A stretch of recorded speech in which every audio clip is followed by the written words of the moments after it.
Welcome to J is for Justice podcast. If live breaking news and following true crime is your thing, then please consider subscribing to my channel. And if you like what you see in my videos, please consider giving them a thumbs up.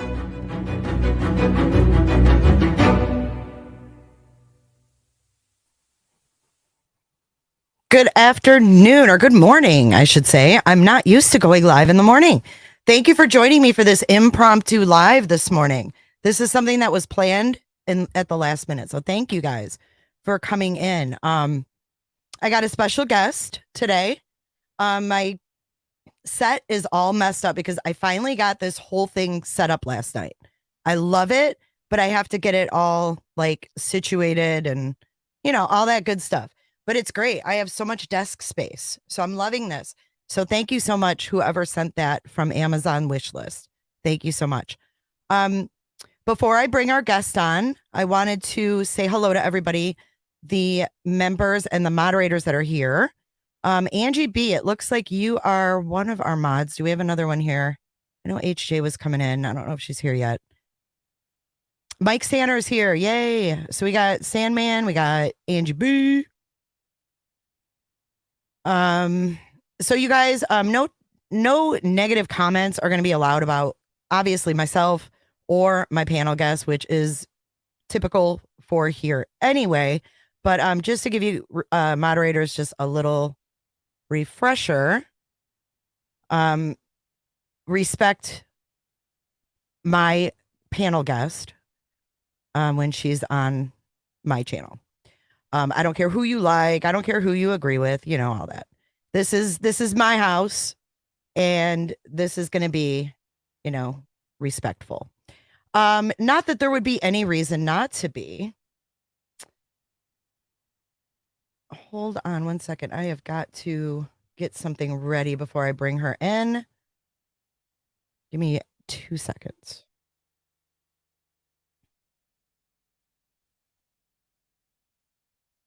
Okay. Without further ado, let's bring in Truth and Transparency. She's been covering the Idaho 4 like crazily. Hey, Lana, how you doing? Hey, Truth and Transparency. It's nice to see you. Good to see you. What's up? Hey, not much. I wanted to play a little something for you before we, you know, get into today's presentation. All right. So I'm sure a lot of people are like, oh my God, like, what is this? Jay and Lana, like, what the fuck? Why not? So I wanted to like share this with you just really quick. This is just kind of like to set the mood. Okay, you ready?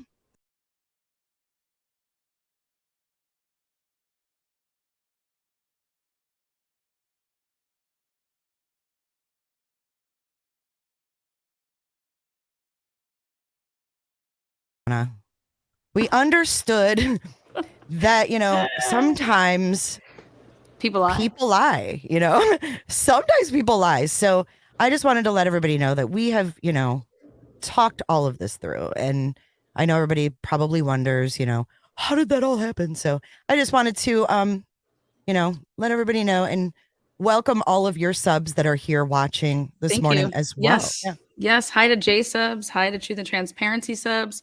Hi to the moderators. Thank you for modding. We've done this a couple years ago. We are back in the saddle. So, yeah, wait. So I just thought about that. I had you on, but I didn't come on here. So you're right. This is my first time being back here since like NA days. Yeah. 2021. 2020. Can you believe it's been 2021 already? Well, I came on your show December 29th, 2020. That was my first ever panel, was right here. Yeah. December 29th. That was the first time I was ever on. After much coaxing on both ends. Much coaxing. A lot of games. Oh, wait, look at how long my hair's getting. Oh my God. Wow. Yeah. Look at how Looks long great. Look at that. Looks great. Yeah. So it's like I obviously I've been trimming it and whatnot, but it's in the growing out stage right now. Yeah, I haven't seen you in a long time. You usually have it pulled back. It looks very nice. Yeah, so it's getting there. Yeah. So what's going on? We're gonna talk about this Carfax, the Elantra. We got what do you want to go over first? You want to go over our little compilation video, and play that. you can That's holler, sweet. Yeah, holler, and let me know when to stop if you want to. No, I think that was a great little, piece. Well, yeah, I mean, it kind of like we heard these updates like every day. Well, like when did he did these like every day? Oh yeah. Well, this is Chief Lanier. So this is what confused me. So when I was putting this together, I was like, why didn't they have one point person? Like usually there's one spokesperson. So we had Lanier, and then I looked into Lanier because I'm like, who the hell is this guy? Yeah. Because he kind of like looks like Chief Fry. And in the beginning, I'm like, why do all these guys look the same? So I looked it up, and like he was a cop. He kind of has like the same history as Jenkins a little bit. He was a cop in Lewiston. Okay. And he actually tased a man who was, I think he tased him, that was holding a toddler. So he got in trouble for that because he clearly saw the toddler. And he was put on administrative leave. Really? Yeah. And then he quit. He quit the department. He was given the option. So then he was hired in Moscow. Like I guess you can tase. When was that? I'd have to look up the year. It was like maybe, don't quote me, but maybe 2016-ish. But I would have to double check. But he definitely tased. You can look him up. By his name. And no, it comes right up. Like it's in the news and stuff. Like he tased a man. I can't remember what the deal was, but he was holding a toddler. And that was like, yeah, that was bad. So then he got hired right in over at Moscow, kind of like how Jenkins, covered up this sexual scandal, a sex scandal, and then he quote unquote retired. And then I was reading an article where he said, oh, after I retired, my good friend, I can't remember her name, but she's the vice president. No, the vice president. Oh, Victoria. Finance at WSU. My friend called me back into service, said, we need you. We need you. Yeah. So that was how he ended up at WSU. Yeah. Yeah. I mean, they clearly, I've been saying it, they have some issues, that were internal for the past couple years. I think it's normal to try to PR stuff, but when you are the police, people look to you to protect and serve and leadership. So I think that when you're being deceptive or, not true, whatever word you want to use to describe, maybe like not saying everything for reasons. If you have an investigation and you can't jeopardize the investigation and the integrity of the case, I think that's all you have to say. You don't need to send the public down, rabbit holes, or you don't need to. You're allowed to say there's certain things that we just can't give out. You know what I mean? Like you're allowed to say that. And and I think that, with all the social media rumors that we hear law enforcement say, it's hindering our investigation. I think that there needs to be a little more transparency on their part, because like you said, it creates rabbit holes and just tons of speculation. Well, yeah, I think that when you're going to be put on the stand then at some point and you have to testify. So I think that when you're going to be asked questions like, so you weren't being truthful then, but now you are, okay, so you weren't, so you have no problem. I just think that you're giving the defense something to work with when it doesn't have to be that way. If this was to go to trial, you know what I mean? Yeah. And it kind of makes you wonder why. I saw another video. I didn't put it in this video, but where Chief Fry said, I want to make clear this is our investigation. Yeah. They're assisting us when we ask them to, but I don't know how true that is because there was a hell of a lot of feds there. Yeah. 42 right off the rip. And then it got to 48 and then it got to 60. That's a lot. That's unheard of. For just example, to start out that way, like John Benet Ramsey had 2. The West Memphis 3, they had 3. So 42, that's like a putting together, and they're from all different parts around the country. So in my opinion, they put like a task force together. And was this task force already put together? Were they already there? Was something going on? That's what, when you said that, it made me like, when I watched this interview with him, he was like, he was almost defending the amount of, outside agencies that were there. He was like, well, we've not been known to, call in the ATF. We've been known to call in the FBI on numerous occasions. Like it was something normal. And I just don't see that because half of their police reports are not even written up. So I don't know what the hell they're bringing in the feds for all the time. Well, all I can tell you is that the Idaho State Police forensics team was on scene before Payne and Blaker were there. So I can tell you that. So they were there first? Yeah, ISP, yes. So that's my question is I don't know, obviously Fry was away, so he had to get back to town. But I have no idea how you go from getting a phone call at 11:58 in the morning and 2 people are showing up at 4 o'clock. I mean, that's 4 hours. And you live right there in the town. So I don't know. Do we know what time ISP rolled up there? Has anybody ever been able to narrow that down? Because I've never heard. I'd be curious to know. ISP isn't quoted in any of the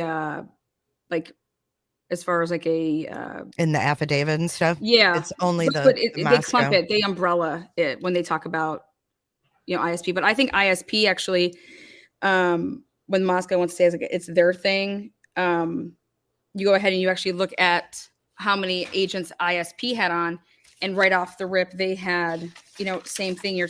They broke it all down and they said we have 13 investigators in Moscow. We have 15 uniformed troopers assisting with the community patrols. We have a communications team, ISP forensic services. I mean, same thing you're talking about. They've over 30 people. So when you take ISP, let's just ballpark it at 30, FBI 42, then Moscow, however many they had, which 30. I mean, it's well over 100 people. So that's a lot of people. Did you ever hear that they set up any kind of like roadblocks or anything? Because I was watching the one in Tallahassee, or not Tallahassee, but Gainesville, the Gainesville Ripper. Mm-hmm. And the only thing that I noticed that was really super different and how they handled the same situation was that they had police everywhere. Like they said, you couldn't go anywhere without seeing when they had roadblocks. They were stopping cars, asking questions. I don't think we saw that here. Yeah, no, in fact, the president was letting students go and Zoom, Also, the thing that you really have to... say that again? The what? Yeah, so the Idaho president, he was at the first presser and he said, we understand that people's, they're concerned, like you got people in panic, you got 4 kids that were stabbed to death, you know what I mean? And they were the president of the university. Yes, yeah, I do remember that. People, they decided that you guys can go ahead and, take Zoom classes and be online and the teachers are going to work with you versus like, let's just see who changes their own behavior on our own. Let's see who doesn't show up for class. Let's see who possibly has cuts. And I mean, your hand, when I had Scott Roder on, he said that he believes that person's hand, whoever was doing that, bruising, so you're just giving somebody a pass to not show themselves, in person and could take that time to cover up, bruising. And so you would just think that if the FBI was there consulting on that, I think the last thing that you'd want to be able to say, especially if this was an isolated targeted incident, which that's what they went with. And when you're saying target, it's one thing, but when you say an isolated targeted incident, those are very powerful words. And you said that early on. When I say early on, day one, you stuck with it. That's why the community wasn't supposed to be feared. There's nothing to fear here. Mm-hmm. This was a target, whether it's the house or the people, or this was an isolated. Right, like there's nothing incident to worry about. Like this is not going to happen to anybody else. Like that's how I would take that. Like exactly, these people were the ones that they wanted to kill. They're dead, so there's no more danger. Yeah. Then on the other hand, we don't know who the hell it is. Correct. And what was there that told you that? Where are you coming up with that? And the only thing that makes sense to me, but I think the FBI would fight this, is if you say, well, the thing is because of Dylan, because Don Daniels. No, Dylan. Like if it was a targeted, isolated attack. Dylan. If she gave that statement right off the rip, which I question, it would be like, why didn't this person, kill her or kill Bethany, what they're going to try to say, I believe, is that that's what made our decision that it was an isolated target, because they would have been killed too if it was just like, let's just go in and kill everybody type of thing, or we're on a rampage. But I think that's putting a lot of stake into, well, if the killer didn't see them, if you know what I'm trying to say, like you're saying that the killer saw them. Well, I don't think that if a killer would see somebody, why they would just continue to walk away. Right. I mean, at that point, it's worth your time if you hear a dog barking to take care of that person that saw you. Like at that point, what do you have to lose? You may as well. How also do you know that if the people were killed upstairs first and then you're coming downstairs, and because let's say Xana went to go get her DoorDash, she walks back up. He wasn't expecting that. So you get what I'm trying to say? Like there's a lot of X variables. But I think that one thing would be is if you're talking about somebody that's scoping out a house and they're going with it that he stalked them for months, he knew their ins and outs. Well, everything about that night, there was a brand new Range Rover in the driveway. Who is that? You know what I'm saying? You don't know how. And interesting that it had no license plate on it. Yeah, you would have had to walk around to the front to try to get. Right. And why is that? Because maybe someone was someone stalking. Oh, I was just bought. I mean, she just bought it, but why? I know it's just interesting though. It's because he wouldn't have known who it was if he had access to run plates. He would have had to actually like walk around. If she had a front plate, she wouldn't have had a front plate yet. She would have still had a paper tag, right? Well, it would have been some type of tag. I think the thing on the back was what it was just interesting to me is I didn't look close up enough because I think it was tinted windows. Yeah, if she had I couldn't see a paper tag. I looked for the same thing. Yeah, like so I don't know what was on the front because I didn't get to see that. Yeah, but at the end of the day, if I've been plotting something and planning something and I go to that house and I see this unknown car, I mean, first of all, why don't I think it's like, who is that? You don't want to walk into a situation. I mean, you're trying to commit a crime and get away with it. Well, that's an unknown. And then do we know if Kaylee put that on her social media that she bought that vehicle? If it would have been like if it was on like a Snapchat or something, because I haven't seen that. I just wondered if someone would have seen. It was not on Instagram public. It was not on Facebook. Yeah, I didn't see anything like that too. Mm-hmm. So hey, Mikey, we're not bashing Ellie at all. I love Ellie.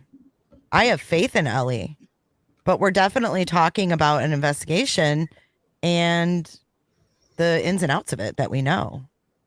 That's not bashing. Let's start our video and you just holler out when you want me to stop. If you want me to stop. I'm going to grab a water too. So let me go grab that. Yeah, go ahead. So this is going to be starting out with, this is Lanier. And then this is the only time I show him. So just not to be confused. Yeah, I don't know why. Do you want to go grab your water and then? Hey, Potato is here. So Potato, I was just refreshing everyone. It's common sense, but no bashing of our panel guests. All right, here we go. Wait, hold on. Let me turn that up. All right, Lanier, tell us what's up. We have a list of approximately 22,000 registered white Hyundai Elantras that fit into our criteria. I think you should pause there. Yeah, I wanted to stop too. Okay, go ahead. Well, what's the criteria here? Is it 2011 to 2016 or is it 2011 to 2013? Because the criteria is you were only telling the public about it 2011, 2013. So it would actually increase is what I'm saying because it's 2011, 2016, right? Right. And what's interesting is he says how many they have, like over 22,000. Mm-hmm. But then like shortly after this, like within a week, the WSU cops actually found the Elantra of Brian's. What's the date on that one? I knew you were going to ask me that. And I is it right there? I can't see because I'm waving to Hey Beautiful. No, because this is the one I made. So hold on. Okay. I didn't know if it was right there. No, I can get it. We'll figure it out. The dates in there. No, that's cool. It was He did it just a couple days, I thought, after the December 7th. So I'll be able to tell you in a second. I'm looking at my history. Lanier. So that one was 1 month ago. Why doesn't it? Oh, December the 15th. okay. So This just so was that's December the the day. 15th. That's the day after December 14th was which was the gas station clerk. She had taken that picture, and that's what went viral on December 14th. And so he does this follow-up. Okay. Okay. So this is the next day. And this is Yeah, also the day that Brian and his dad got pulled over, right? The 15th. That'd be correct. So all of this is going on. The leak happens on the 14th with the gas station lady. And then the 15th, here's Lanier. And then SWAT got shot. You know what I mean? He got shot. Oh, God. Yeah. Yeah. Okay. Lots to unpack with that. Okay. Here we go. Let's go back. Where am I? Here we are. Of information. We are confident that the occupant or occupants of that vehicle have information that's critical to this investigation. We weren't trying to pigeonhole our investigation into the suspect lives in the area. We wanted to make sure that we covered all the bases. And so as we began to gather more information, we began to expand our search area. What is he talking about? Expand the search area. The WSU is still in. WSU was the one searching for these Elantras out of the goodness of their the public heart. that.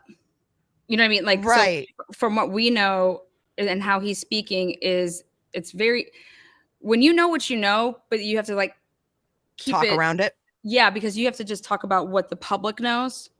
I think that that's always hard to do. So when you actually go back and look at stuff like this, you can kind of like pick up on read things. Between the lines. Yeah. Mm-hmm. And so clearly what he's saying here is that they've expanded their search outside of just the University of Idaho, in my opinion. Gotcha. That makes sense. Because of also that person putting out that picture, it was right by the gas station, and they said it was like looked like it was like leaving out of town type of thing. Oh yeah, it was heading east or something. Yeah. So we started the day of the crime, and then that expanded as we got more investigators to the area for assistance. Yes, a car indeed drove right past those officers. Look at those headlights. That was 2:58 a.m. Police say they want to talk to the people inside of a white 2011 to 2013 Hyundai Elantra, like the one that you see in these two pictures. 2010 looks way different than a 2011. A 2014 looks a lot different than a 2013. So police believe that the people inside of that car may have critical information about the case. This car is definitely a point of interest for law enforcement, right? They've gotten some kind of statement or witness that narrowed this car down to this specific range, right? A 2010 looks way different than a 2011. A 2014 looks a lot different than a 2013. So whatever information they got to kind Okay, of so pinpoint pause there. this car, they really need to. Okay, so check this out. I destroyed this PCA. You'll appreciate it. And it was the FBI that they had called in, obviously, and they were like, okay, here, we're going to hand you footage. And so the first piece of footage that they handed the FBI, if you go based off of the PCA, is the footage like of King Road, Street, whatever. The people that had that camera that was right there that they saw that it passed, made 3 passes by, and then the 4th. So that's the video. Mm-hmm. And then the video of being at like the 700 block of Seven Hills or Indian Hills, and then Steiner. So that was what was looked at first. And the FBI guy says 2011 to 2013. Then the reason that happens first, then they say it, but they say it in a very sly way that after reviewing the numerous observations of the suspect vehicle, the forensic examiner initially believed that the suspect vehicle 1 was a 2011-2013 Hyundai Elantra.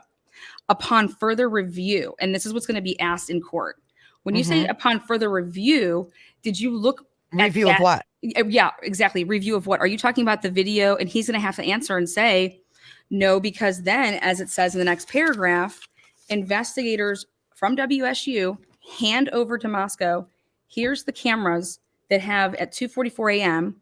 and at 2:53 a.m. this white sedan looking consistent with the description, right? Mm-hmm. And then it says right here This camera footage from Pullman, Washington was provided to the same FBI forensic examiner. So it's like there's the same footage, the same Well, no. picture was Well, no. analyzed. Well, this was different ones. So they're saying that you analyzed first the stuff by King on Idaho's campus. Now we're handing you WSU's.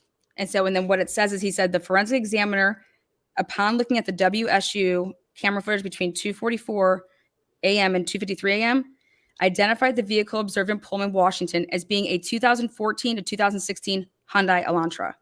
So he just went ahead and basically identified two different vehicles.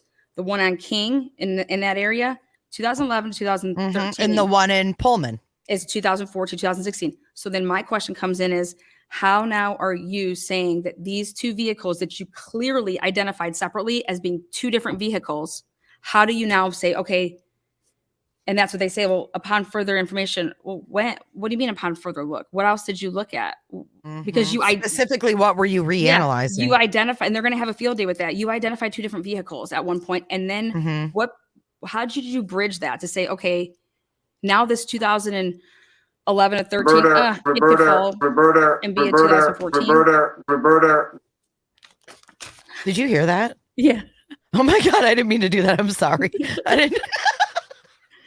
You identified. No, I get what you're saying. Yeah, no. So, and also, like, to piggyback on that, areas, and in two you have areas. one with a front plate, one without, right? Like, well, the one. But then you have the registration, which we'll go over in the Carfax report. Yeah, you basically said it in here. You said that you identified two different vehicles. So you identified two different vehicles, and the defense is going to have a heyday with that if they do two it different the right vehicles way. in two different locations. Exactly. And so, but this is what they're saying though. They're saying that vehicle from at 2:44 a.m. was the vehicle that came over and then becomes the vehicle of King. And they transformed the one into the one on all the surveillance. Yeah, what's bridging that? Well, and I think that, didn't they say, and correct me if I'm wrong, if Potato's here, I think we talked about this. I think they said something like they made a mistake. Well, they were mistaken. They just use the terminology, it's upon further review. But it's fine. You can do that upon further review. But at one point in time, Officer or Agent Smith, did you say that this was a 2011, 2013? And what video did you look at? I looked at the King Road video. So you looked at the King Road video, then the neighbor, that car. Yep, that's the one I looked at. And you said it was 2011, 2013. Perfect. What day then did you look at the WSU video? That was like about a week later. And what did you identify that as? A 2014, 2016. So you identified two different vehicles. You're right, because in the affidavit, it clearly states that it was him. In that video we just saw of the kids, right, driving by, they're saying that's him. Oh no, they're just 58. That's what the media is saying. That's not what the police are saying. Isn't that in the affidavit though? As him being in the area that night? He's not in the area until 3:26, according to them in the affidavit. But so they're gonna that have was 2:58. So that's just another shy vehicle. of 30 minutes, right? Well, you can't be if you're 2:58. If that is your vehicle, and you think that's a suspect vehicle, that's not how they're going to go about it. They're just going to go, well, this also is a vehicle that's in the area that looks just like it. Is this the vehicle? And you can't be at that 2:58 spot and be in Pullman, Washington at 2:53. It's impossible. It's physically, scientifically impossible to be on Pullman, Washington's campus at 2:53 and then be in that spot at 2:58. It's physically, you would have to fly your car. It's not the same car. So you're just flooding the pool of, okay, how many vehicles what kind do of we have explanation here? could they have that would actually pan out, do you think? You're just going to have to say, like, yeah, they're going to have to say they made a mistake. Well, they're going to say that that's not the vehicle, but what the defense is going to be able to say is, okay, so there's a vehicle that looks just like it though. Does this, like, you're going to have to still identify that on camera, or on, if you're in the courtroom, you're going to play that and you're going to say, did you ever look at this? What did you identify this vehicle as? Well, I identified it as a Tesla. Okay. So like, that's what you could say. Like, you're going to prosecution, if they can get that expert to say, like, yeah, that's not even a Elantra, that's a Tesla. Well, they changed a lot of things. I mean, Amy Conway, you have a good point. The murder was first between 3 and 4. And then that all changed. And I think that it could still be between 3 or 4. The reason they had to change that is for one purpose and one purpose only. Yep. What do And you that think that was- is? It was to fit the between the 3:29 a.m. and 4:20 a.m. Like you're pinning it that you're putting without that vehicle, you don't have Brian Kohlberger. So you need that vehicle at whatever time frame it was there. That's when your murders have to, and that's Take basically place. that's basically what Dylan is pretty much. Like, And stamping for everything them. in there, she says around, like everything in there about her account is around 4 o'clock. Like, Yeah, and she's gonna have to answer like how are you getting to that it's 4 o'clock? Because one, either it would be Bethany or it would be Dylan, because somebody said everybody was in their rooms, maybe not sleeping, but in their rooms by in 4 their o'clock. rooms or How sleeping. do you know yeah. that? How do you know Right. that? Unless you were up and around. Well, the only thing that makes sense to me is if I said this and I said I was Dylan. Well, we were all hanging out in the living room, bullshitting. And when Xana's DoorDash came, that was when we all dispersed. So what time did the DoorDash, like, so she goes down and gets the DoorDash, I go into my, like, everyone's like, all right, guys, good night type of But thing. yeah, could And so be. we all, like, you're going to have to, like, people are going to ask where, why wasn't it at 3, and then did you ever fall asleep then? Because guys, we only have a certain time here that, that vehicle's gone by 4:20. So it's the other thing that I don't understand why you're saying 4 to 4:25 when the vehicle's, Yeah. Where's that not there 5? anymore. Like, what is that 5 minutes for? Like, it's weird. I don't know if they want to account maybe like the timing of the camera at the house. Maybe, is it off a couple minutes? Right. Well, we know that Olivia Gonsalves said that the Corner Club video, the time was off because she calculated it, and she's the one that actually corrected the time they got home. Because we were told that Ethan and Xana got home at a certain time. They all got home at the same time at 1:45. And then Olivia's like, no, it was 1:56. Well, and if you actually look at the probable cause, if you look at this, they say it's a very important 3-page or 3-sentence phrase. And they say the combination of DM statements to law enforcement with the combination of the reviews of the forensic downloads of records from Bethany and Dylan's phone, and then the video of the suspect video is described below. Those are the 3 things the only 3 things we are taking into consideration when we say that the investigators to believe that the homicides occurred between 4 a.m. and 4:25 a.m. And it's those 3 things, which are, they don't say anything about Bethany's statements. They say based on DM statements, and then based on both of their phones when they download it and they extracted the data. Well, what about the phones of the victims? Because I'm going to tell you why they can't use those. Because it looks like they're still on and being used. For example, if I'm watching YouTube and I'm in my bed and I'm using my app, it's going to show that, Lana was on YouTube from 3 o'clock in the morning until 6 a.m. just because whatever I was watching was still going or something. But I could be dead, right? So sure. Also with Kaylee and Maddie's phones, we got this early on that there was no outgoing anything from those phones after 2:52 a.m. So what I said is, why couldn't Kaylee and Maddie be deceased by 3 a.m.? Right. They were calling Jack over and over for something in that time frame. Yeah. And then the last call was nothing. 2:52. Right. Yep. So we're supposed to believe that they both just crashed out. Yeah. Right after calling him over and over and over, But then I think you go back to what DM, her statement, or it could be Bethany's, whoever said it, which was, well, I just know that everybody was at least in their rooms by 4 a.m. And you want to know why you have to say that? It's because of where the bodies are. It's because of where everybody is that is deceased. Does that make sense? If I was to say everybody was in their rooms by 3 o'clock, well, then they could have died. It makes a bigger time. It makes a bigger window. If I'm telling you that everybody's in the living room at 3:45, well, we know that they couldn't. That's not where their bodies were. So her statement of saying that, or whoever said it, that everybody was home by 2 and everybody was in their rooms by 4. That's a big, big thing, because if you're saying everybody's in the room by 3, then they could have died between.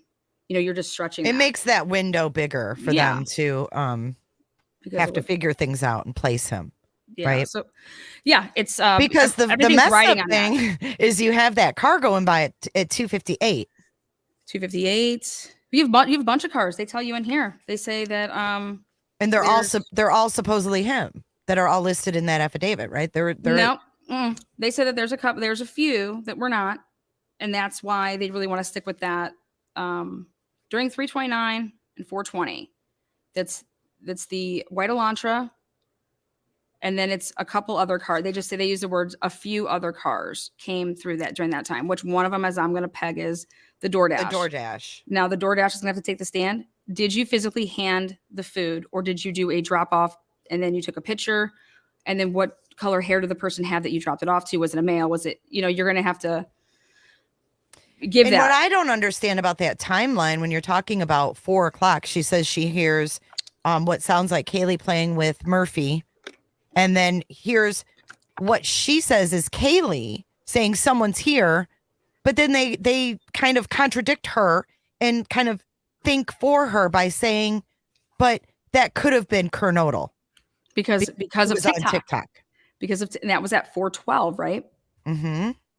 So like I said, I'd have to back everybody up on this thing. But if you're the defense, all you want to do is move that time off of anything after 420, because that vehicle is no longer there. If you can have time of death, or I should say crime, because there's two different things of when the crime happened and then actually when somebody died, depending on, I could start my crime and, there's 4 different people, guys. There's going to be 4 not everybody died at the same time. So the ME could come back and say, this person died at, blah, blah, blah. And because of these injuries you wouldn't have been able to sustain. You would have bled out in a matter of 3 minutes. You get what I'm saying? Like versus, you're hearing somebody crying. Well, hearing somebody crying, were they not, if you can cry, you can use your vocal cords, right? I mean, what was somebody crying out for help? Did she say whimper? Did they say Who whimpering? said crying? Her thing was crying. The whimpering came from the stupid 417 thud and then a whimper, which thud and a whimper, and then a dog bark. Which again, Dylan talks nothing about a dog. I mean, maybe they just didn't put that part in here. But I think the big thing for me and for anybody out there is to say that, when you would arrive on a scene like this, the time of the crime / time of death would be at the time that they got home all the way until 911 was called. So how much of let me grab all this footage from everything that I can, but why would I be narrowing down that this happened between 3 and 4? And the only reason you would do that is because of what somebody's telling you, But I find it interesting too, Lana, that it came out later that the house needed a new furnace after this. And I don't remember where I'd heard this early on, but that the heat had been turned up and the door was left wide open.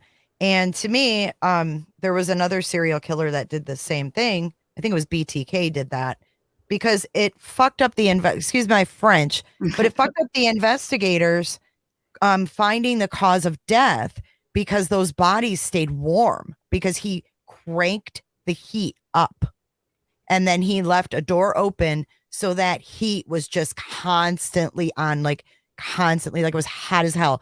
So if that is the case, how in the hell did DM and BF not wake up if the heat was cranked? Why did they need a new furnace suddenly? I mean, that's another like big question mark for me. That's kind of huge. I mean, they had like HVAC there, like that same week they had HVAC. I want to know how many times they were interviewed. So think about this. If I was if you're Dylan and I'm Bethany, okay, we're there. When did they start taking our statements? When did they separate us? We call 911 at 11:58 a.m. When did we give our first statements? They all have body cams on. So what were we doing? How are we acting? How many different statements did you and me give to then get to the point of, okay, we're going to go with this one. Did we only say one thing? Where did the police ever come up with that both girls We don't slept e- downstairs? Honestly, Lana, if we go by the affidavit, we don't even know if those two were even there when the cops arrived. They don't say shit about it. Yeah, we don't. They just say that the call came from a roommate's phone. We don't know where the roommates were when the cops arrived. We don't know. Yeah, I want to see the footage of the house next door that got the white Elantra at that time. I want to see the footage from 10 a.m., 9 a.m. to 1. I want to see who left, if possibly after 911 was called, who got out of there. I want to see what vehicles came there. I want to see what people were walking. I just cannot believe that nobody is talking about the fact that you don't believe that somebody is on foot, because in this whole affidavit, they talk about, well, yeah, this is an area and it's such a residential area. Not that many cars come by. Okay. How many people walk though? Well, a shit ton. You know what I'm saying? So who was all walking, between the times of, 3 a.m. and 7 a.m., 8 a.m., 9 a.m. And then there's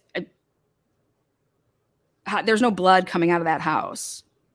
So if you want this crime to have happened between 4 and 4:25, and there's no blood coming out of that house with no there's no visible eye seeing where's this blood coming out, you don't have enough time to clean up and change clothes. And then, if you think that you do, then that's not going to be your 4 to 4:25 is very, and how you're saying 4 when the car wasn't even there yet until 4:04.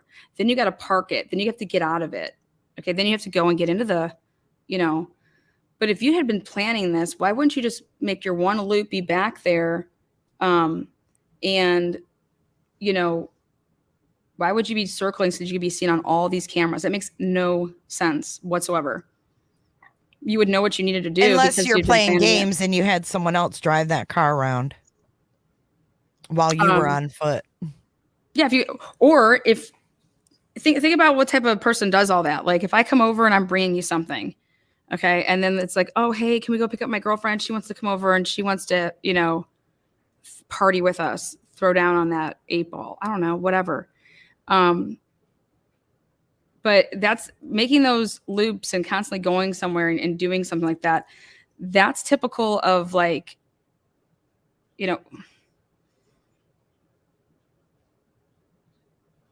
that's typical of college kids that are trying to get something.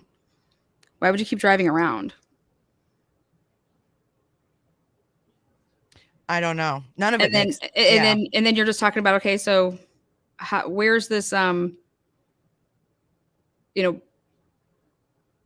you enter in, obviously no bloods when you're entering in, but, there's no blood on his eyes splatter. When you would have saw his bushes, there was no blood, because if you have all black on, how dark was it? You're not going to see blood on anybody in the dark. Yeah. I mean, if only thing that was on was that good vibe sign, you're not going to see if he's wearing dark stuff. But I agree with, I think it was Mandy. She said the sounds coming from those victims that were losing their lives would have been like no other. It wouldn't have been a normal cry. And I agree with that. I mean, you're fighting for 100, your life. Especially for the people downstairs, right? If you're, if you're awake. Also, I think people need to talk about the fact that these people all played jokes on each other with going like this behind each other and but somebody's in your house or dressed in all black and they come in your room and you're awake. Don't you get scared to be oh my God, holy shit. You're just gonna say something, right? You're gonna be like, oh my God. I probably would freeze. I mean, I understand the freezing because I've been scared to the point where I've frozen and just didn't want to move. So no joke. I have felt like that. But then somebody comes at you with a knife. But she opened her door 3 times. I wasn't even talking about Xana at that point. I was talking about Xana. Oh, sorry. I thought you were talking about Dylan. Oh, well, the stuff with Dylan that you don't. Let me ask you this, Jay. When is the last time that you got out of your bed? If I'm going to get out of my bed, I'm going to go do something if I get out of my bed. I'm not going to get out of my bed to open the door and to stand right in my room, right where the door is. Is that what you do? If I'm gonna get out of my bed No, I'm going to and go walk check over it out. I'm not going to just open I'm my gonna door and then leave my close room. it. Exactly. If you're not going to leave your room, it's because you're scared of something out there and you know that something's obviously going on. I mean, that's my opinion. Yeah, I and would then- get up and open. If I'm going to get out of bed, you're damn right. I'm going to find out what the fuck the source is so my ass doesn't have to get up again. Yeah. So who does that 3 times? Who does that 3 times? And if you only open up the door the 3rd time, just a little bit to peek out, well, how are you already scared? Does that make sense? Like you wouldn't. Yeah, she wasn't triggered the first time she opened the door from what it sounds like. She just heard something, opened it, shut it, went back to bed. Got up again, opened it, heard the crying, shut it, went back to bed. Opened it again, sees the killer leave, the masked man, shuts it, and that's it. 8 hours. Tick-tock. Well, you also know where her bedroom is, and there is a huge window. So for me, when I hear something, I always think to myself, did that come from outside? Is that inside? So I have my huge window there. That's right. Like Brian, if it is Brian walks past that room so many times. He walks by to actually get into the house because you're coming from back in that area is what I believe. Which would walk past that window. Okay. And then if you're coming into the slider, if in fact you did that, you walked past it. So like when he also then would have left and went out, her room's right there. And it's that big window. Did you look out the window? Did you don't text anybody. Does your roommates normally argue? That's what I didn't get either. And she looked out the window and didn't see anybody. Why would she see anybody back there? Well, no, she doesn't say that she looked out the window. She says, I looked out my bedroom. Oh, so that's up for kind of. But yeah, is it out your bedroom? What window or door? Yeah, then they say then they come back by saying that the second time she shut her door. So each time like she shut her door. Now think about that. You got to kill. He doesn't hear doors opening and shutting. Yeah, and from that old room, that old guy the guy that used to live in there said it was a creaky old house. It wasn't very quiet. You don't talk about somebody running up or down the stairs. Do they not go down the stairs? Well, that's what I was saying. Those stairs you would hear. I mean, I lived in a 2-story house, and I know my kids running up and down them stairs would drive me nuts. I mean, you would hear that. Oh, yeah. I mean, you would hear I think you would hear a lot of things to the point of, okay, how about this? That we have so many people in chat probably that, okay, think about the time that you, either you were in college and you had roommates and you wanted to be nosy, okay? But you wanted to be sly nosy. So I'm going to act like I'm going to the bathroom. So I'm going to walk over because the bathroom is right next to Xana's room. Okay. Mm-hmm. I'm going to walk over and I'm going to act like I'm going to the bathroom just because I'm going to make sure that. I'm just going to take a listen, see if I hear anything. And I can at least pull it off like I went to the bathroom. So I'm not being nosy. You know what I mean? Because I'm just going to the bathroom. That's the closest bathroom, right? So I go to the bathroom. But guess what? If that would have happened, but that's what you would do. Like you'd be nosy in a way that you could make it seem like that you weren't being nosy. I'm going to the bathroom. Also, people are there normally like all the time or whatever. If she hears something that says someone's here, then you hear crying. Well, and then you hear a voice that says, let me help or whatever that could possibly be. Well, you would know Ethan's voice because he basically lives there. Was it his voice? But do your roommates argue? Yeah. Like, do they fight? Are you texting her to at least say like, hey, are you and Ethan fighting again? Like, are you okay? Like, are you crying? Like, what's up? So like that type of, but if you're getting up out of your bed 3 times, you're nosy. Yeah. But who doesn't leave their room? If I'm going to get up out of bed, I'm going to like go check something out. I'm not going to get up out of my bed because it's a small room. Well, and the funny thing is too, is that she said everybody was either asleep or the affidavit says everyone was either asleep or in their rooms by 4. So you have her also opening her door at 4. So that's what I'm trying to say. That all how that could everybody? Yeah, it's so broad. Okay. And then who plays with would Kaylee normally play with the dog at 4 a.m.? I mean, that's just. Do you think that that's normal? Right. But I think that that's going to be their way of trying to say that it wasn't Kaylee playing with the dog. It that was it was Brian Kohlberger, ruckus. and that's how we got the hair on him. They're ready for that. But I don't think that dog sheds, but whatever. Those are like Yorkies. I said Yorkies, and they're like they're like hypoallergenic dogs. They are, yeah. And they don't. I've never really seen my Yorkie shed. Like I might have to brush it to get some hairs off it, but you're not petting it and like losing, like my golden, not at, oh god, yeah, not at all. It's just so everything rides on the timing of everything. Notice how like the DoorDash, like why isn't that being mentioned to say like that Xana got the DoorDash, so we know that she was alive at this time because they physically like gave it to her, but they don't say anything like that. They're using just strictly DMs, nothing to do with Bethany's for time of the crime, but they're just going off of Dylan, her statements, and then the two girls' phones when they were extracted, and then the white Elantra and it being there from that 404 to 420.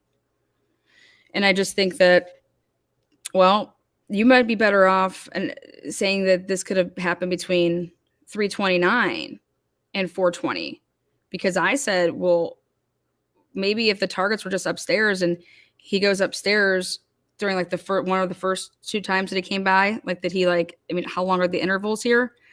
But if he went upstairs, did what he did, then left, but realized, oh shit, I left the sheath. So then he goes back, which would make, so then he was thinking about getting it. Could that explain the, going back? Maybe. All right, and then when you tried to go get it, then you ran into an issue with running into then her DoorDash, because then she's coming up the stairs. You run into her, you know what I mean? And that so he would have known though, like he wouldn't have to drive by there to see if the police have responded there yet, because he would have been able to hear that like on the scanner. If he had a scanner or something, like I don't know. They say they go back to the scene, even to see what's going down. But how are you getting from that point to that point in the time frame that they put it in the next morning? And they're talking about cell towers. He could also have been dropping somebody off, just like he could went and pick somebody up for a booty call. Like, who did he bang that night? Maybe he picked somebody up and took them back to his apartment, and then he dropped them off in the morning. Well, the question is too, were Bethany and Dylan alone that night in their rooms? We don't know that either. So like, were the people that were allegedly called over in the morning, were they already there? Like, was there already guests there in their rooms? We don't know. Also, how about this? People say that people saw like that. Ethan's brother gets the phone call. Well, that's not the first person that you would see. It says it in the probable cause. The body that you can see first is in fact Xana's. She's the one that's visible, and you have to actually go like in the room because he's off, I believe, to the left over there where the bed is. Mm-hmm. But I think that something that people should consider is that, but it hurts the prosecution because more people could have done it. If they can keep it between that 4:20 or 4 o'clock and 4:20, they're dealing with one vehicle, in my opinion, that was back over there to come and then leave. If you push it up, that could have been like 3:30 to that time. There's multiple vehicles that go back. You get what I'm saying? Yeah, I think it's possible that he spent more time upstairs. In that 3 o'clock range is spot on. That's what I think. I think he could have spent more time upstairs before he made his way down. And the only way we're going to know that is by finding out what the two people upstairs. Yeah, I think that there could have been two different. Like if I kill the two people upstairs and then I leave because let's say I jump off the balcony and I land on the couch, okay, from upstairs. There's going to be no tracking of anything. But then what I realize is I'm like, holy shit, I don't have the sheath. So then I have to make a decision. Do I go back and get it? And did he make that decision? And that's why he was driving by like, oh my God, because he was waiting for these other people to like go to sleep so he could try to go back and get it. I have a feeling into an issue. I think it's weird. Let me ask you what you think about this though. The fact that they came out right out of the gate and said there's no sign of sexual assault. How could they have known that? Right out the gate, the first couple days, no sign of sexual assault. I think they waited to hear that from like the what do you call it? I didn't think that happened until I thought it was pretty early on. I'm gonna have to check that because I just have a feeling that there's more to what happened upstairs, and I mean we'll find out in due time. Let's go back to our video. Yes, this is such a great combo. Oh, girl, why wouldn't you want some to spread that out a little bit? That timeline though. Yeah, it doesn't make sense. Especially since the girls upstairs, they're no longer doing anything, right? After 252.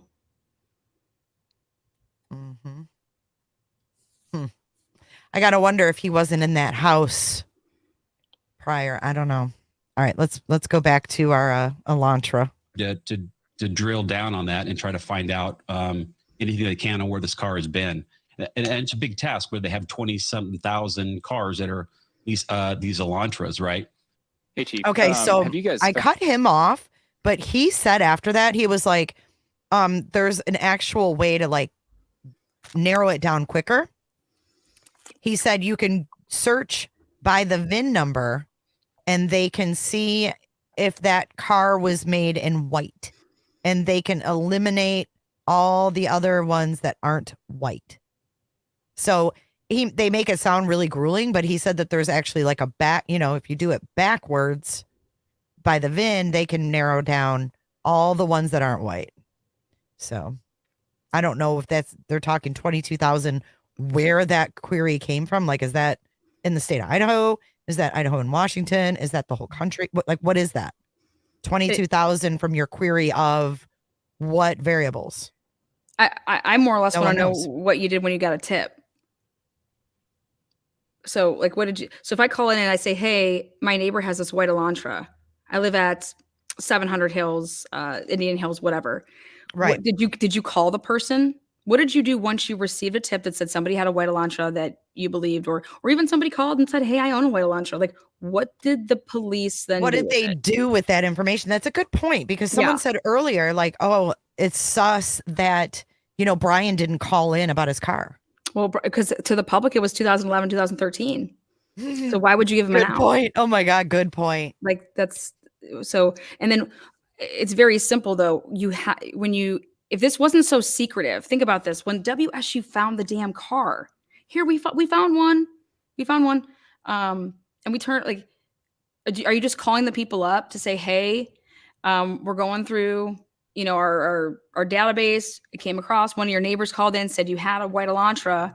Wondering if we could talk to you about some things. Where were you on? Like, what did you do with all these when people would bring this to you? What did you do? And that's going to come up in court. And that's why I keep saying to everybody, like, how do you get to Brian? That's a really good point. Yeah, that's a really good point. And why wouldn't you want to? But because you'd be like, well, why didn't you call? Like, you drive this kind of car. Well, they weren't looking. I have a 2015. So yeah. Why would I call? And then so it's like the other thing that's going to be very, very, it's going to be very interesting is did his neighbors call? I mean, did no. his neighbor? I mean, like, we don't know. I mean, why wouldn't you call why wouldn't the people that live right in that area, they didn't get questioned about their white Elantras? Like, I mean, you know how many tips came in, but it all came in after. It's so weird. But what did you do with them? And they're going to say, well, we then looked and saw, okay, he was a criminology student. He was this, he was that. Did you also find out that did he work for the police? Is he involved with the police? Yeah. It's insane, because how do you not just want to talk to him? Just to even get him to start talking, to be able to use it against him. Anybody for that matter. Like, he wasn't even on their radar until the WSU cops thought, hey, we're going to go above and beyond today. And one went and driving around looking for the Elantra, and the other one was on the computer searching through their frivolously searching through their database, and he miraculously found it at the same time that the officer pulled in and said, holy, we've got a white Elantra here at the Steptoe Apartments. Get over here quick, guys. And that's not even how it happened. They're both. And then they had word that he was going to be going to Pennsylvania So they just kept an eye on him. Okay, so that's where I come to the confusion of the DNA. So if they knew about him prior to him leaving Pullman, why couldn't they have gotten DNA from his office instead of waiting for him to go all the way to PA and then, having to involve the Pennsylvania authorities and all this whole rigmarole and then a huge plane ride back to Idaho? I mean, couldn't that have been just simply eliminated by grabbing his DNA, following him, like he throws out a pop can or like a napkin or something? I mean, they went and got his dad's garbage. Why couldn't they get his garbage? Did he not throw his garbage away? Where was his garbage from his apartment? But think about everything that you're saying. Did you do this with all these people that even like live on or on campus? Like, you get what I'm trying to say? No, what'd you say? Say that again. Okay, everything that you're saying right now. Did you do this with everybody that came when you're getting all these? With everybody. Everybody's Yes. Elantra. Yeah. Yes. Like, how are you eliminating anybody? What are you doing to eliminate somebody? Like, yeah, it doesn't make sense. So Jay, let's say that you had a white Elantra, okay? And let's say that you lived in Idaho and you lived right there. And so somebody calls it in. They're like, yeah, my neighbor has a white Elantra. Here's a picture of it. So I send it in. Well, how do I eliminate you? You live right there. And I'd have to call you and I have to like ask you questions. I'd have to I can't just, let me look and see who this J for Justice is. Okay, let me see. Oh shit, she runs a damn podcast. Oh my God, she talks about murder. You know what? We need to stake her out. Like, what are you doing? Yeah. Where did that? Yeah, there had to be more, right? How come the tip line? Okay, the tip line went from this. They come out on December 7th to say, we're looking for a 2011 to 2013 white Elantra. So right there, you're telling me that the FBI has not came to you yet and said it could be a 2011 to 2016. Because why in the world wouldn't you put out 2011, 2016 on December 7th? Why would you say 2011, 2013 if, and in fact, the FBI changed their ways before December 7th? Yeah, I But don't know. There's got to be a reason for that, though. But you're going to have to explain that, because what it's going to say is, so you knew that the FBI you knew that you needed to expand that so that you can get better tips. Otherwise, all of these tips aren't accurate. And you would already know that. You get what I'm trying to say? I get it. And they're going to get manhandled in court to say, okay, so you didn't need these tips because these would not lead you to Brian Kohlberger's vehicle. And then what they put in this, though, when they asked law enforcement for help on November 25th, Moscow asks, allegedly, which I can't wait to see that. And they say, so I was like, okay, well, how did you ask law enforcement to help you? And they say, well, on November 25th, MPD asked area law enforcement agencies to be on the lookout for white Hyundai Elantras in the area. Never gave them a year on November 25th. Just straight up white Elantra. Exactly. But why do you think they said that? Why do you think they put it in here like that? Because if they put a 2011 to 2013, when they would have come across, when they would have come across Brian's, it wasn't going to be in the criteria. So then why wouldn't you just put out to the public on December 7th the same type of thing? Like, but on November 25th, they told law enforcement in the area, be on the lookout for a white Elantra. Not a year or anything like that, just white Elantra. This is a bunch of bullshit. If anybody believes this, I pray for you. All right, let's keep going. We're definitely not getting the whole story. Definitely. Yeah, I want true justice. Like, you know what I mean? Yeah, there's just been a lot of change. Like every aspect has had changes to it. And that's what makes people speculate and wonder. And cars that are these Elantras, right? Hey, Chief. Have you guys found the murder weapon or the Hyundai Elantra? So we are still looking for all pieces of evidence, but we are still looking for the weapon. And I will say that we have found an Elantra. That was the 30th of Chief December. Guy Tannenbaum from Nonstop Local KHQ in Spokane. More about the Elantra. We saw reports that you mentioned that you recovered an Elantra, but can you specify where that was found? And we know that that was one of the biggest pieces of information you were asking from the public to tip. Were you able to provide an information on whether those tips led to this seizure of an Elantra? That's still part of the investigation that will come out in the future. And press pause there because the answer is no. ABC News. The answer is Can you no. The answer 100% is no. The answer to that question Why is no. couldn't he say no, though? That's what I don't understand. Like some of these, I mean, they had the car, he says. Yeah, and he just asked, did you putting out that lead, you putting out like be on the lookout, did that lead to you finding it? And the answer is no, because what you put out to the public, okay, the public, there's no Sweet Susie's name in here, called the police and because she found this white Elantra. No, the WSU police department came across this white Elantra that wasn't even in the year frame that you gave to the public. So the answer to that question right there is 100% no, because what we put out was from 2011, 2013, and that is not what led to us finding the vehicle. So the answer to that is no. tell us if you eventually had a license plate number to the Elantra and how you tracked it to Pullman? That's still part of the investigation that will come out. But when you asked for public information about that Elantra, you said the occupants of that car may have critical information. It was plural. Was there a reason for that? Well, it's part of our investigation. I said early on that we're not going to let any stone go unturned. The car, the white Elantra, 2015, is it the car? And is the search over now for any more white Elantras? We believe it is the car. Okay. Is it in Pennsylvania then? Yes. Okay. And is it done being processed? I don't know if it's done, but it will be processed.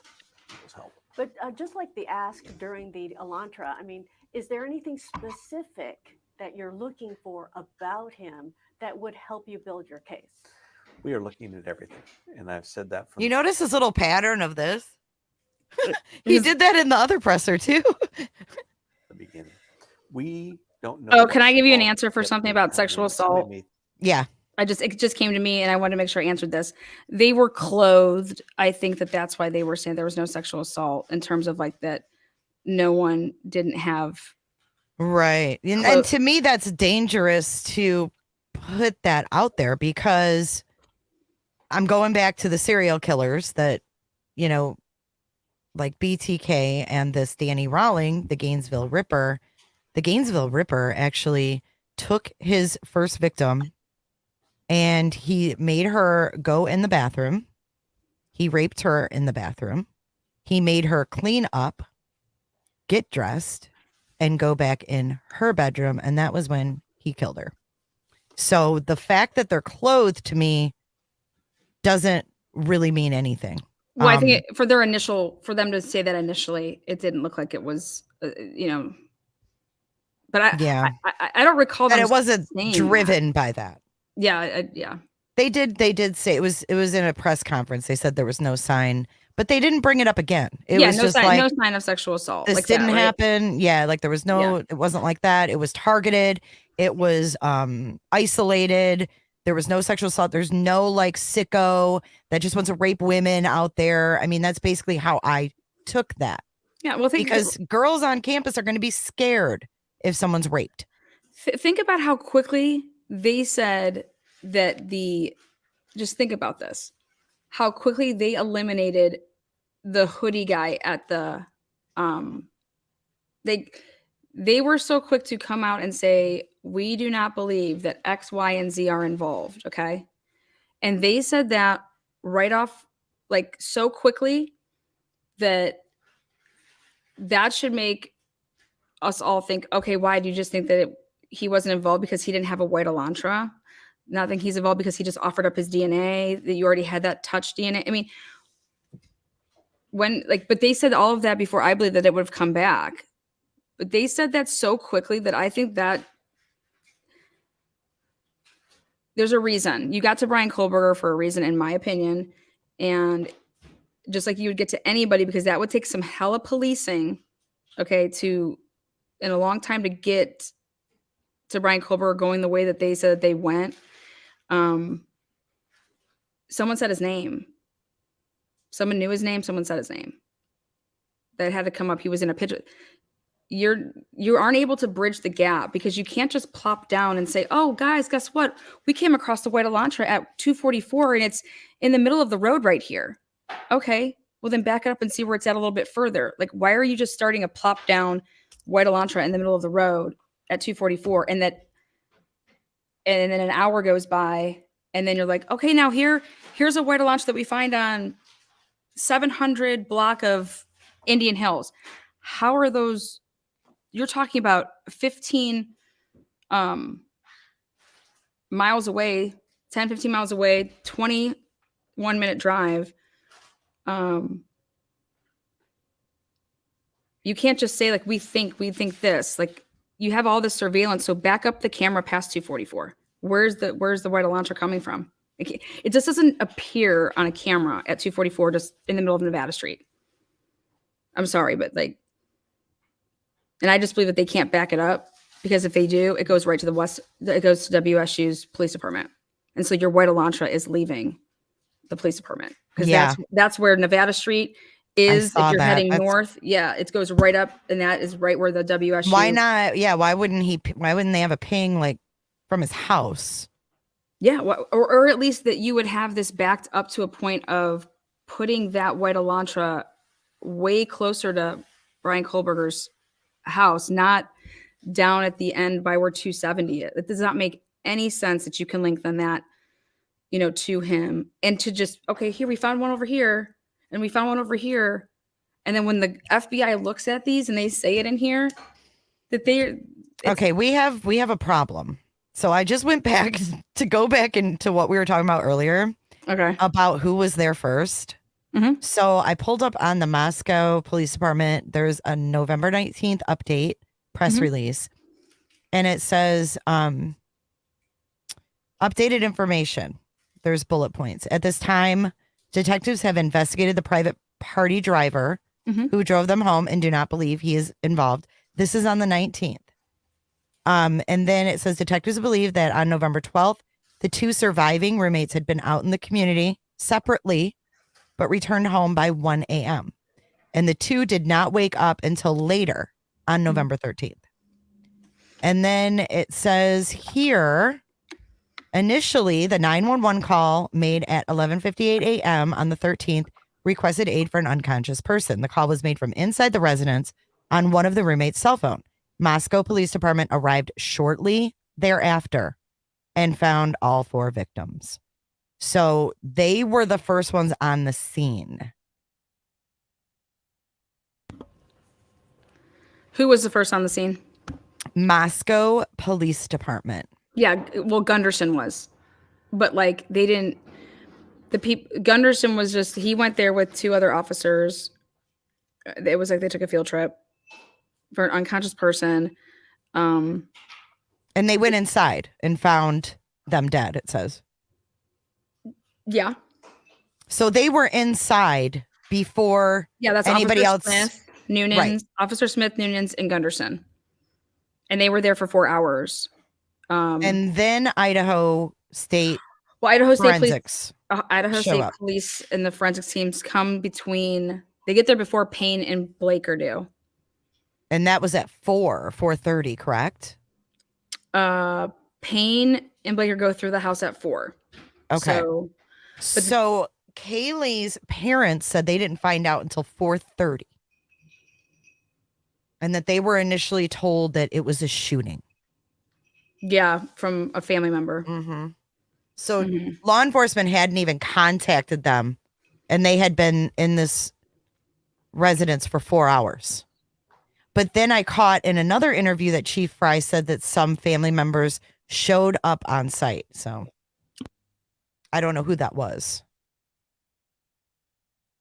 All right, I'm going to keep playing. We've got like another minute or two of this video. For about him that would help you build your case? We are looking at everything, and I've said that from the beginning.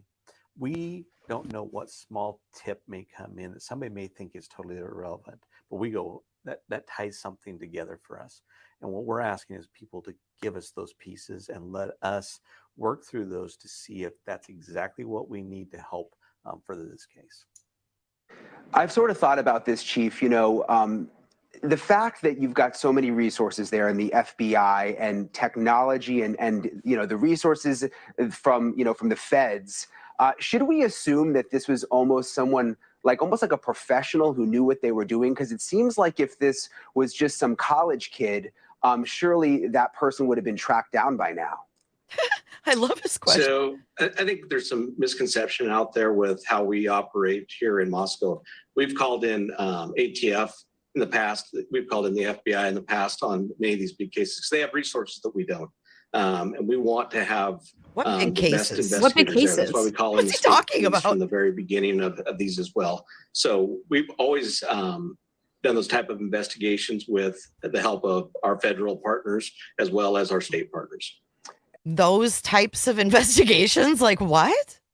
And you mentioned calling in the state police at the beginning. One concern that we've heard from the Gonzalez family attorney is he has questioned how the investigation was handled in the first 48 hours. He says perhaps there was more that could have been done immediately after the murders.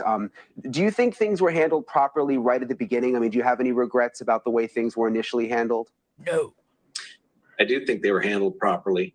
We secured the scene quickly. We called in the state police. We did our due diligence in getting the things that we needed to do to, have this be a solid case all the way through. We called in the state lab to collect evidence. And I believe that it was the initial stuff that we started and how we did things that will help bring this to a conclusion. All right. That concludes our little presentation of that video. But now we've got the Carfax. Let me pull that up. Let's take a look at the history of where that car has been. Yeah, I had something I wanted to share with you. Yeah, what's up? Go ahead. Well, I play it fair on both sides, so it's what it is. It's not in the PCA, but not sure if people are talking about it. But why aren't we talking about Funk's auto detailing and sales business? Why isn't anybody talking about that? I don't think anybody really realizes that it exists, to be honest with you.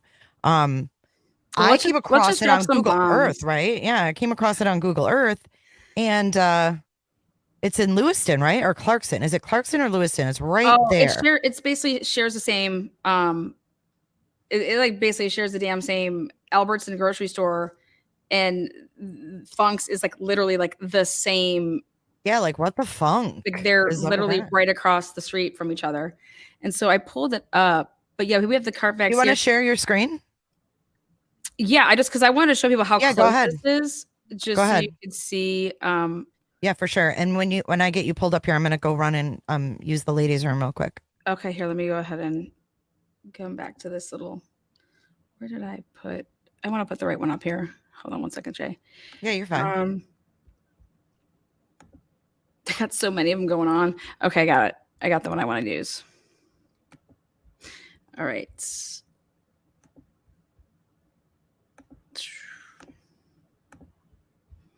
Mandy Joe, what the funk? Are you sheathing me? Here we go. Oh my God. All right. So Hudson was found dead in a creek. I don't know if they said. Okay, I'll be right back. All right, check this out, guys. So right here, we're going to have to zoom in just a tad more.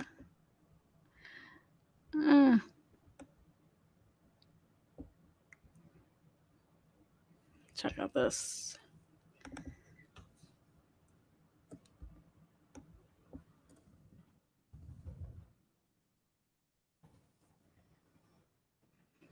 Look at that. It's a 2-minute walk. So right here. Oh gosh, did it take us out? Do I have you guys with me still? Okay, cool. Hold on.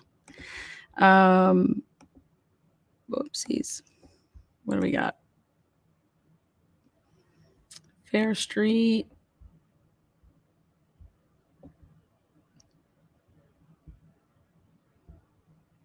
Oh God, stop. You guys, I'm the worst when it comes to doing this. Someone needs to be my direction person. Right there. There she is.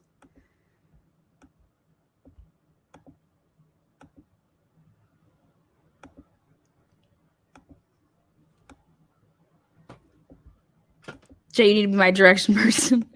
That is something else, isn't it? Well, did you show it yet? Yeah, and then I just did something stupid, but what? Let me What'd hear you do?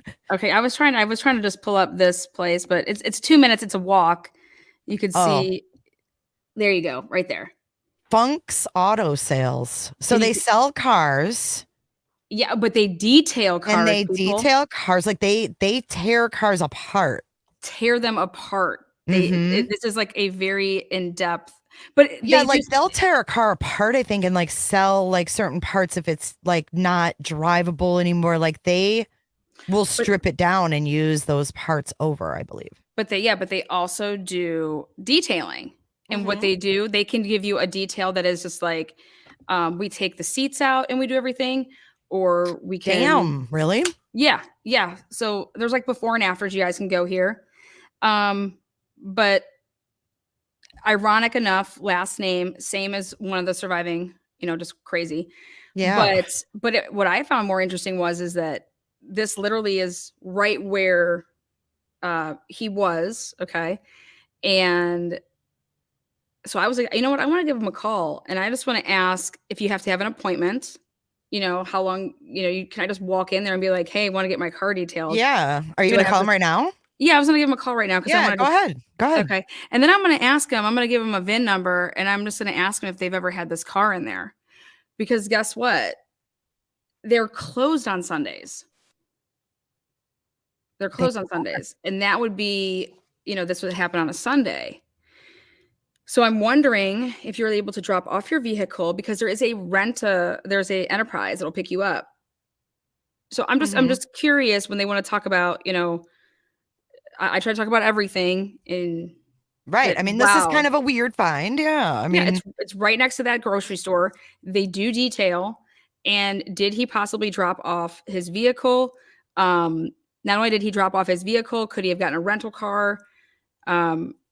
Again, playing it fair. So let's go ahead and call, and let's see if you have to have an appointment. If they have a drop box, could I drop my car off there? Yeah, let's see. This is called secret shopping. This isn't pranking. This is secret shopping. This is 100%. I used to do this when I was marketing. I used to have to call my competitors and secret shop. Yeah. So we're just curious: do you have to have an appointment? Have you always been closed on Sundays? Stuff like that. And figure that you guys can just come along for a. I'm gonna mute because my dog's barking. Okay. But yeah, I mean, we're just generally asking some questions.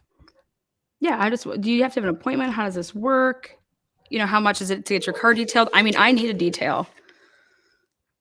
But let's be some proactive citizens here. Absolutely. We are calling Funk's Auto Sales in Clarkston, Washington. Maybe the 60 agents missed this, so we can help them. I know a guy. 61, but who's counting? Yeah, we're the 61s. Hello. Hey, is this Funkies? Yeah. Oh, hey, how are you? Got a quick question for you guys.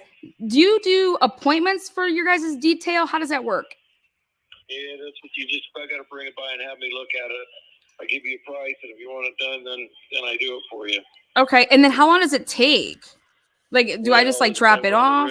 Sometimes a lot of them, I go in there and take the seats, the carpet, everything. I'm out of them 2 or 3 days. Okay, so you can take it for 2 or 3 days. Okay. Question then for you: do I need an appointment? Like, you guys aren't open on Sundays, are you? No. Pulled over for that. Yeah. Weirdos. All right. Okay. All right. Well, thank you so much. I'll be in touch. I really want to take a look at that Jeep. Thank you. Okay, bye. Okay, bye. All right. Well, he doesn't even know who Brian Kohlberger is. So no, he was super sweet. Okay, no bodies. No bodies in there, man. Weird. No, he was really nice. Just, God, he didn't even know the name. Isn't that? Guys, somebody needs to buy a car from him, man. For real. If I lived Everybody out in there. chat was like, hopefully he sells this Jeep today from this live. I hope would totally so. buy a car from him. He was very honest. You could tell he's good peeps. Okay, don't you think that man would be like, oh God, yeah, cops were asking about that man? Wouldn't they be like, Yeah, he didn't even know the name. And when you said bodies, like it didn't even trigger you know? No, he had no idea. No idea. talk about like, you guys, this is like literally right across from Albertson grocery store. This is like they detail the shit out of Yeah, cars. like this mass murderer was shopping right across the street from this dude's business. And so like you would think that like, okay, if Did he they wants check to get see if his he had any car- cameras, you know, on his building? Like, hey, dude, do you have any like surveillance? You know, this guy was across the street. Like, no one even talked to him. Did you like how I said, all right, baby girl? I know. Everybody is cracking up. That was an accident. I'm like, Baby girl, cash baby girl, only. baby boy. I was say, yeah, cash only. Baby. I'm You just did like, great. You did great. You're great at cold calling, secret shopping. Yeah, I didn't really sell Well, I anything, think though. that it's very, very possible that Brian could get a fair jury in that area. Yeah, all I have to say is I just can't believe that he wasn't like, oh yeah, the police asked about this. You know what I mean? Like, doesn't recall even being asked about it. You would just see what you. I mean, literally, this is right next to that grocery store. He may not have cameras, Mike Anderson, but it's, you know, it's interesting that they didn't ask. You know, usually they'll go inside and be like, hey, do you have any surveillance cameras? You might not see them. They don't know where they're at. I mean, they're not going to walk around every building. They're just going to ask. Yeah, he doesn't. I think it just tells me everything that I need to know. Like when you want to talk about police work, like, you know, you have him out here the next day and he goes like off the grid and off the radar. And you have literally, this is like right there. So to like drop off your vehicle, especially when you're dealing with something like this, tell him it's oil spill in there. I don't know. Cash only. I mean, yeah, he's not asking Yeah. questions. I laugh my ass off when this guy finds out who Brian Klobuchar is later. He freaked out. No, he's probably gonna be like, "Why is this girl calling me?" Well, Mandy Joe says he's going to tell his wife tonight at supper, and she's going to pop him. I think he's going to tell his wife at supper tonight, "Babe, you need to get on that website." Yeah, because you ain't been on that in a while, and I just got a call today, someone asking about my website. So now you're gonna get him on his wife. Well, I just love how that was so live, so nobody can say like, you know, that wasn't real. Like you guys just got to see it real. No stone goes unturned with anything that I have to do about anything I do. Like I'll give it to you on both sides. I'm like, holy shit, there's a damn detail place. Oh my God, look at this. Right? You're like, look at that. I was like, wait, what? Like, okay, that's very weird. But at the end of the day, if this car had a bunch of stuff in it, you know, you could say you wouldn't go get your car detailed. Well, why not? Especially if he's going to say, yeah, I had it detailed, but I had my appointment scheduled for like a month. You know what I'm saying? Like, cause you heard him. He's like, yeah, you schedule it. He comes, you know, so he could say, yeah, that was scheduled, you know? Or did Brian play mind games and go down to this area because he knew we would see this? I mean, if we take into consideration, do you think he's as psychologically brilliant as they have made him sound to be, like with researching? And I think they've played it up. I think the media really played it up because of that one professor. I can't believe that Ashley Banfield hasn't been there yet. We're been out to Idaho? Yeah, no, right there. We're gonna have to sell her this little clip to say, hey. Oh, to Funks. Yeah. This is something she would have on. Yeah. Yeah. It's just something like, as a police officer, wouldn't you like, hey, look at right across the street. Like you look at the area and you're like, okay, what's around there? What's he doing over there? You know, okay, so he went and bought some vegan food. Anna, because we're just speculating. Could he have used a different name? Great question.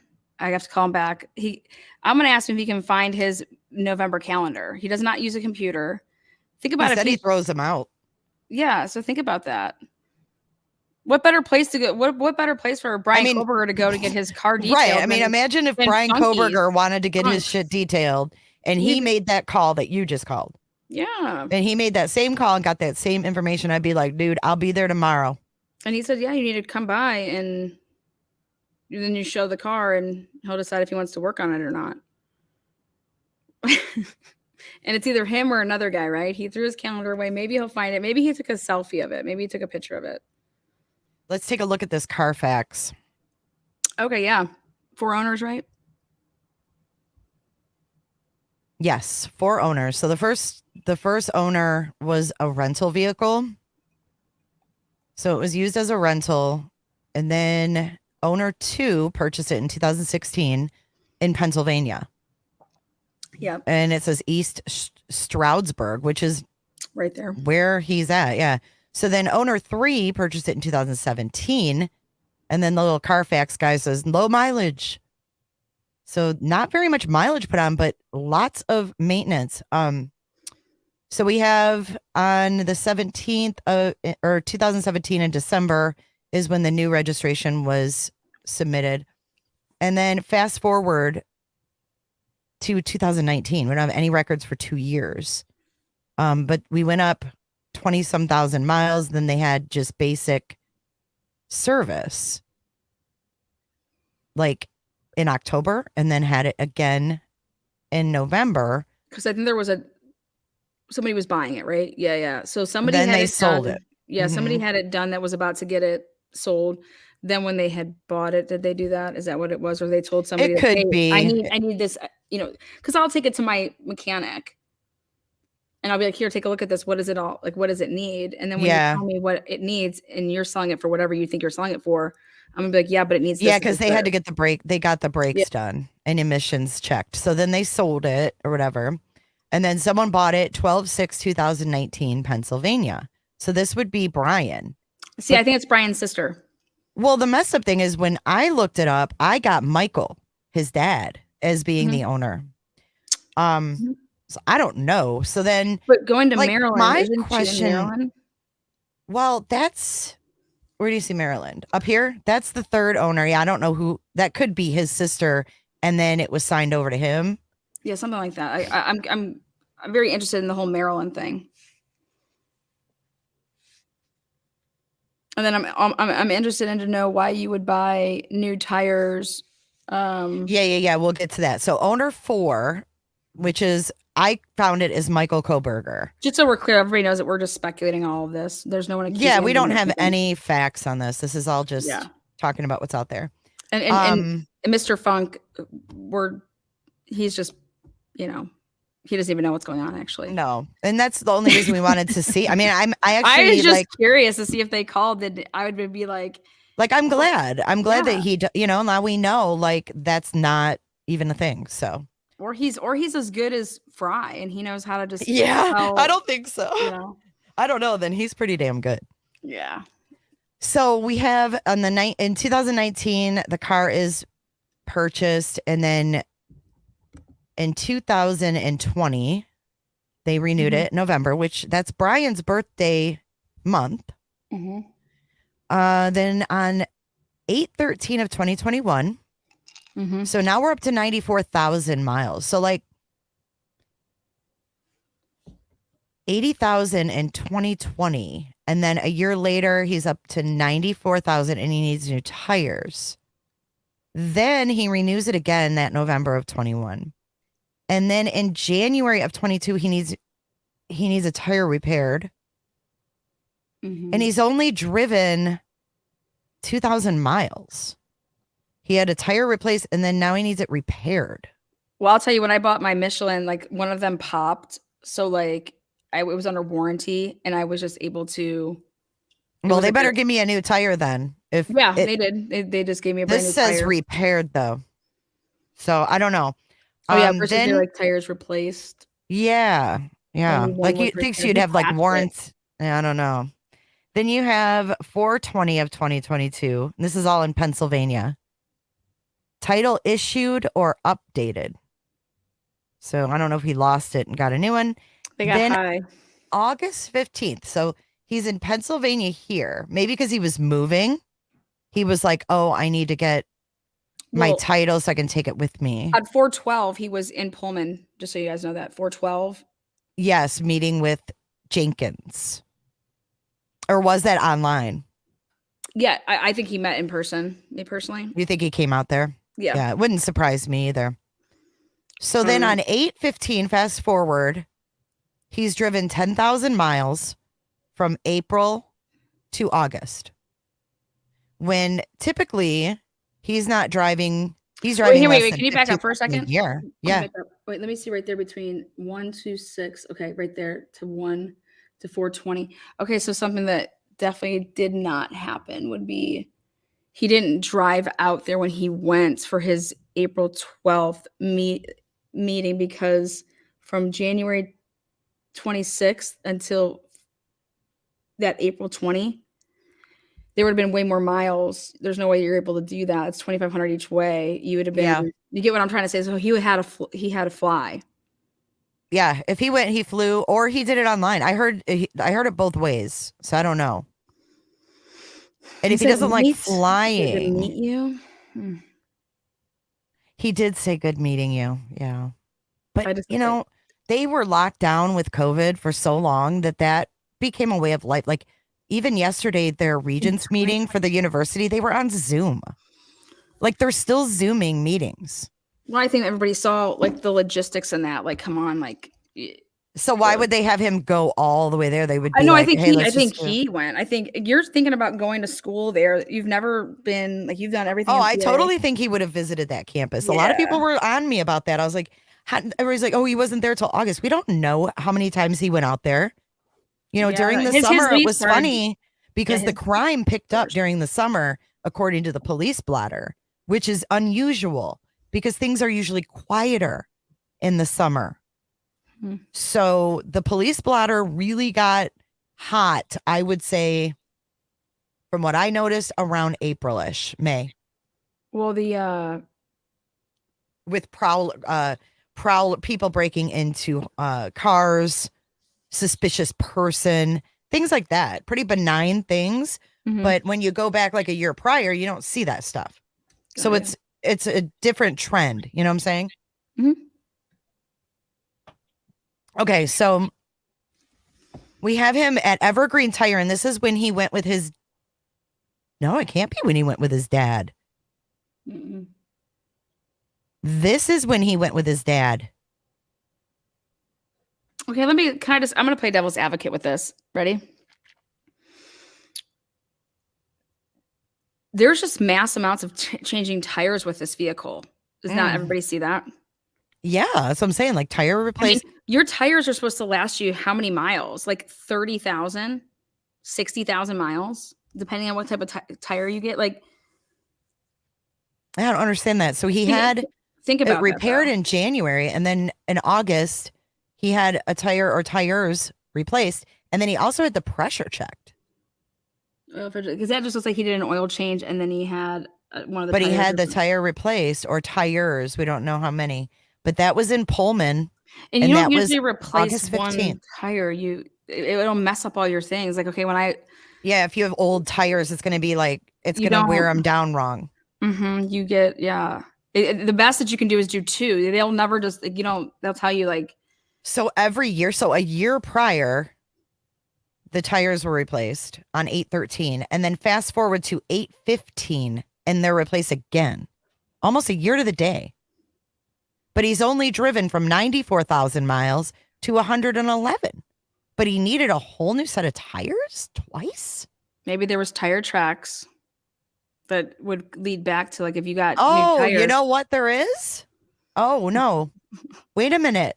Oh my God, they had the tire tracks in the road, didn't they?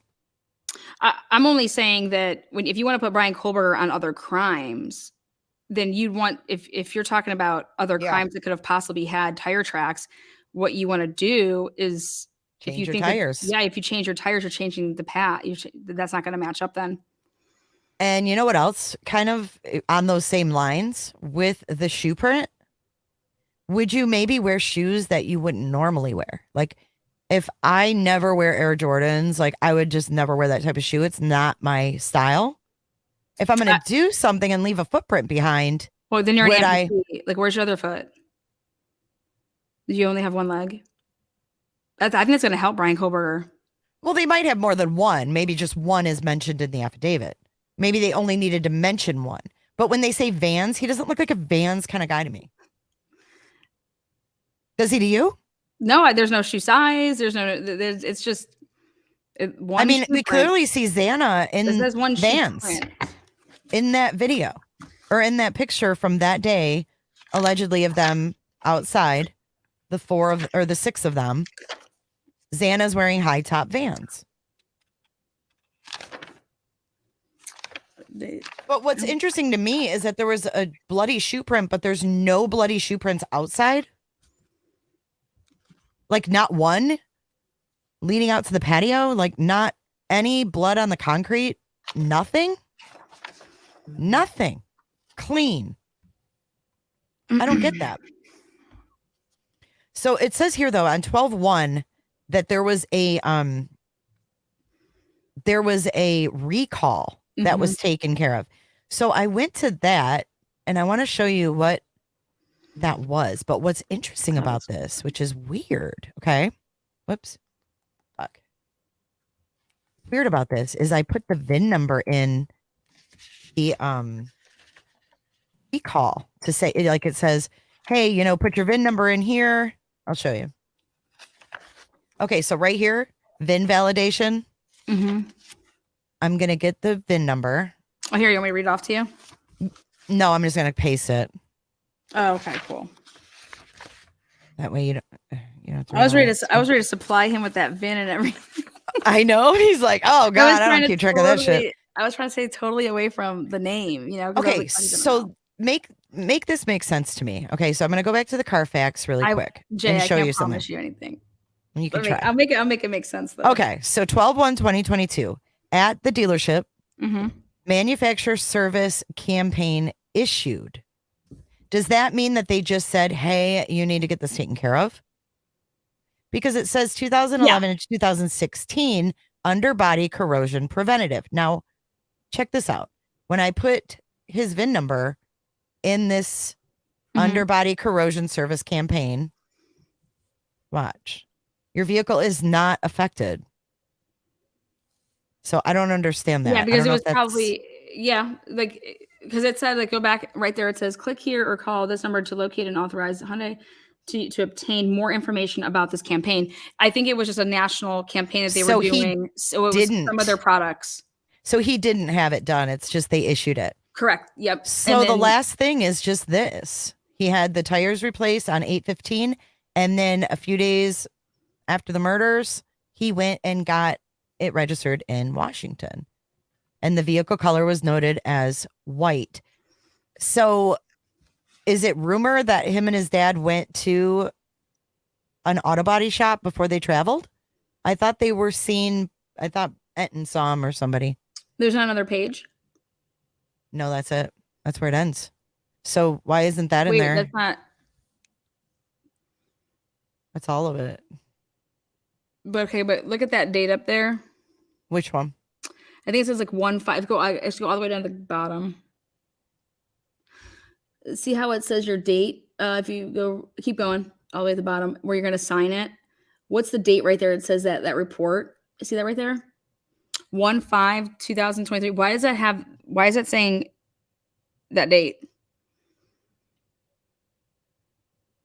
Available as of 1/5/23 at 2:47 a.m. Eastern Standard Time. Why isn't that a weird date? Because that's when this person ran it. Somebody ran this, saved it, put it on Reddit. They paid for it. Okay, so they ran on that date. Yeah, they must have run it on that date. See right here? Yep. 1/5. Yeah. I got you on that. If you ran it there was I'm telling you, they were in the one I have, and there's a date in December. Really? Yeah, when they got back. They went when they the only one showing on here is this one. So yeah, that's because it's too late. I mean, there's one that would happen in December. When they had gotten back, they went to the dealers. They went to not a dealership, but they went to a place. Yeah, that's what I thought. I've seen it. I have it somewhere. I have it. Yeah, so there is that he got back. I mean, it's normal to get your car. Like, I mean, you just drove across. The more thing that you'd want is like your oil changes, I guess, you know, but I think it's just interesting why he would get new tires when he got new tires in August. Right. That's right. Exactly. Those new A tires year? being bought but just look at screw the year. Look at how many only miles there are. Why are you getting new tires when they have a warranty? I've never heard of buying tires. You either get, like I said, like there's 30, 40, 50, 60,000 miles. No, that's so true. I mean, what kind of tires is he buying? Like those would all be under warranty. Is he buying like? But I'm telling you why you would switch your tires a lot, is if you're nervous that there would be Tracks, blood, yeah. That's so true. That they would match, so you'd change it up, you know. So true. Hey, I want to show you a few things before I forget. Okay. That I came across. And instead of texting them to you, I'll just show them since I have them right here. Yeah. And then again, I just want to say thanks to the mods, thanks to the members that came over and the subs and stuff from my channel. Thank you guys for being here. Absolutely, everybody. Thank you for being here. So I found some interesting things. I don't know if you've seen any of these. I know this is Xana's sister, but I'm just going to scroll through the ones that I found. Oh, that's not what I wanted to talk about.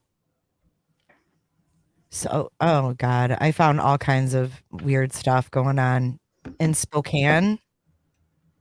There's all kinds of, there's some bad shit that happens around there.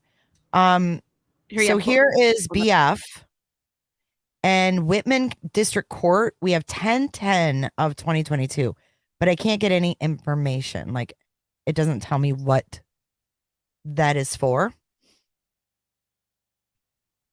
And then we have Ethan's brother. There's a couple cases. I did see a couple of these were minor in possession. Go back to the one that's 10/10. Hold on one second.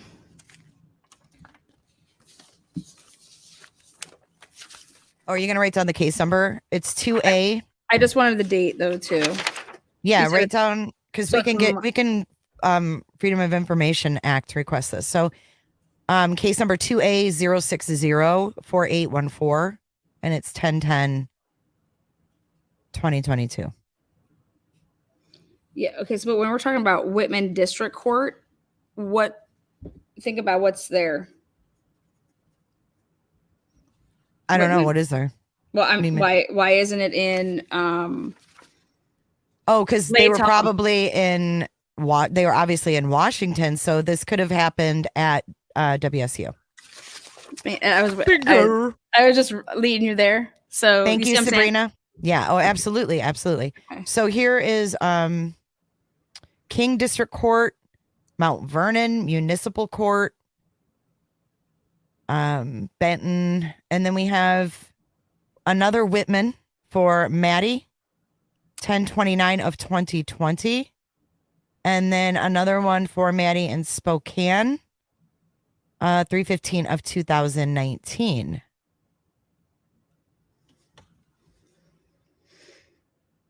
Let's see. I think that was. Are there any cases besides in 2022? Is the only case the one for? That's the only one. Yep, that came up as 2022 was. Wait, go back one. Ah, there it is. The Whitman, the BF. I didn't get anything on DM. Go back to the 2021 really quick. Of who? I'm trying to see if any of them were together. Okay, so that's 18, 19, 2017. Okay. Right there. 10/29/2020. And that's Whitman. So that's the same, only like a couple weeks apart. 3/15, 2019. Okay. And then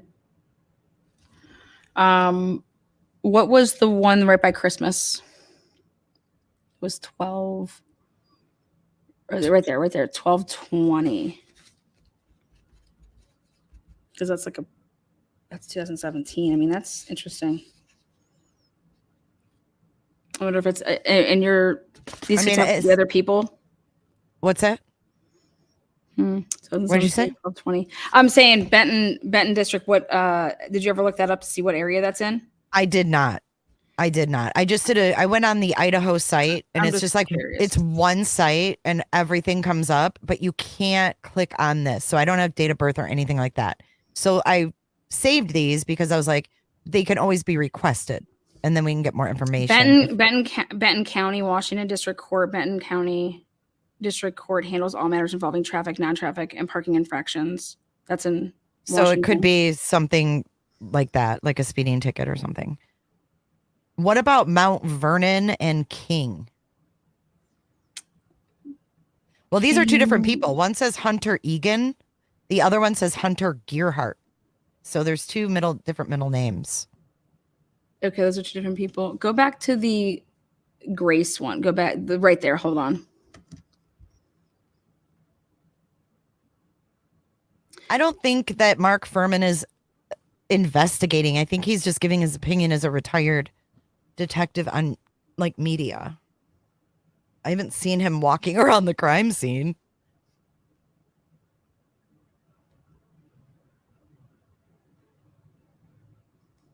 Are you on Whitman? Yeah, I was looking at something about the Mandy Joe says Benton is Kennewick, Washington. I found that one. This came in on 115 in Whitman County. It was an incident of suspicious circumstances, incident notes, drone pictures of homicide victim, and evidential trail. And I was like, that is a weird report. That's why I saved it. I thought that was odd. Drone pictures of homicide victim and evidential trail. I'll look into that. What? That 1010. If you think about, yeah, what was going on 1010? I think it's interesting. That's district court, though. I'm gonna have a couple phone calls. I'll let you know what I think about it. I also found this. This is a Brian Funk, and I don't know if this is related to BF or not. But this was on their website and it caught my eye just because of the last name. I was like, oh, I wonder if that is a relative of hers. He's the construction manager at WSU. So I don't know if any relation. Can you read that district court number again? Which one? For Grace? Yeah. District, the case number? Yeah. 2A 0604814. So 06014? 4814. 4814. Okay, let's see.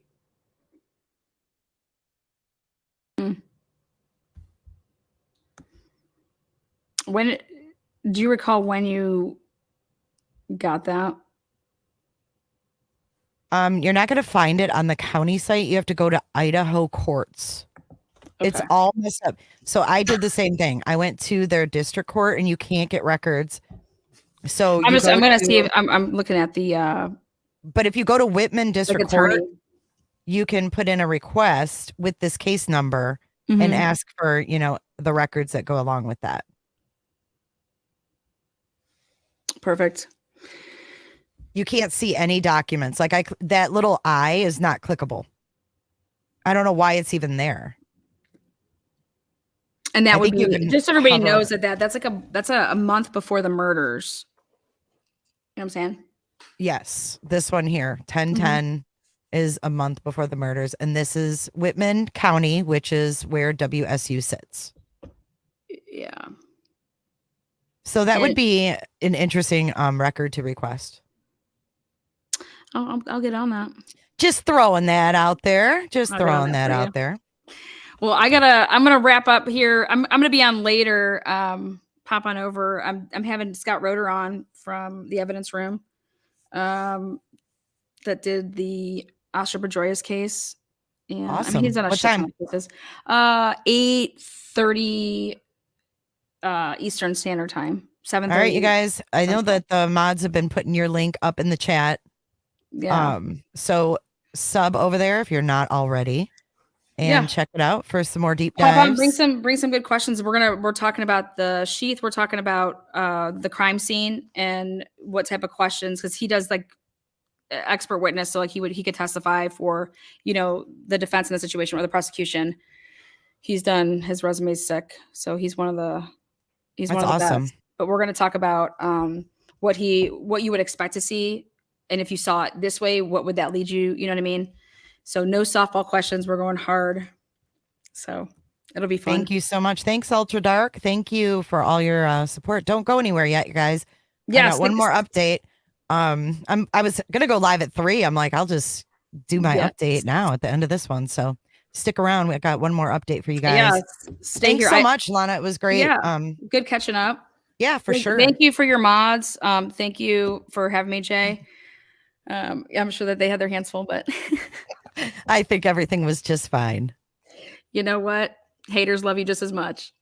Thanks for the view, guys. Thanks. For Right. the Thank view. you. And thank you to, I haven't seen, I remember these names. So Incognito Potato, good to see you. Shell, good to see you. But yeah, this was my first ever panel, was this, this channel. This channel 12/29/2020, right? Oh my God. It's been forever in a day. I know. You know what I wish I had up is one of our clips from there. We'll have to do that. Oh yeah, we'll have to do like a throwback. Yeah. But this was great. Thank you so much for coming on. We'll have to do it again soon. Yeah, and thank you for doing my secret shopper. I call. Oh yeah, for sure. It's never a dull moment.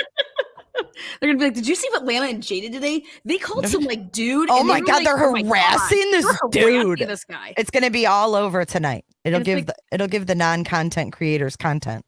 It's like, no, if I say I'm gonna do something, I do it. Here, we'll just do it live. Well, Here we go. ruled it out. Now we don't have to talk about it anymore. No, now we just need to push business for the guy because we actually really like him. To buy that Jeep. Yes.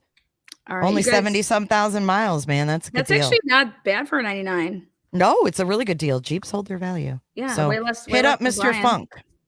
They're in Clarkston. Yes. All right. Talk to you wait, soon, chick. can you play my way to show some? What do you still have that on the? You're going out. You're going out song. Yeah, no, wasn't it like when you played? You hit like some button. It was like, way to have some titties, baby. Did you hear this? Cooperate. Who is that? Is that no? I couldn't hear it. Did you play it? Yeah, you can't hear it. No. You can't hear cooperate. Cooperate. No, I could say it myself. Cooperate. Oh, wait. I thought you could hear that one. Wait. Unleash the lawyers. Oh wait, there's Nancy. Unleash the lawyers. Wait. John Wayne Bobbitt's penis. What? Where do you? She's never heard all these. Wait. Here, this is for you. What? Okay. Okay. Yes. I was prepared for you. Here's one more for you before you go. Hi, Jennifer. Wait, what did I say? Hi, All right. Jennifer. On that note, let's cooperate. All right. See ya. Take care. You've got a Ouija board down your pants. You're gonna pull that out.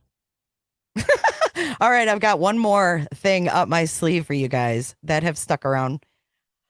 Oh boy, we are going back to findsummerwells.com. Believe it or not.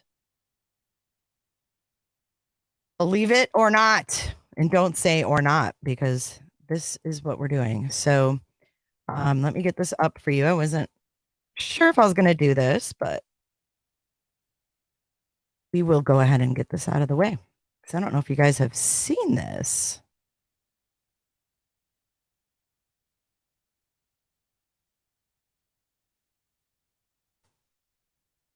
All righty. This is going to be some good stuff. Get your super cat fixed. I mean, what the hell? Meow. All right, here we go. Parents of Summer Wells say that DCS has kidnapped our boys. The parents of Summer Wells have raised concern online about being kept from contact with their sons who are in custody of Department of Children's Services. We all know Summer went missing June 15th of 2021, and her 3 older brothers were removed from the home a month later. It was around July 26th, actually. I broke that news, and Court TV mentioned JS for Justice. That was pretty exciting. On January 16th of this year, there's a post on findsummerwells.com entitled The Last Straw. Don and Candace Wells claim that DCS is keeping them from contacting their sons. Don was released from jail on October 30th. So here is a quote from Don. It doesn't matter what people think of us, Don states. After 9 months, I return to the loss of everything. My wife and I strip the house and start to rebuild our lives from scratch. And what is the first thing DCS does? They tell us we can no longer see or call our boys. Don then accuses DCS of mistreating his family. Quote, here we are, an Amber Alert family. He says, our daughter Summer is still missing and DCS won't let us talk to our own boys, her brothers. It may seem like a harsh word, but the DCS have kidnapped our boys.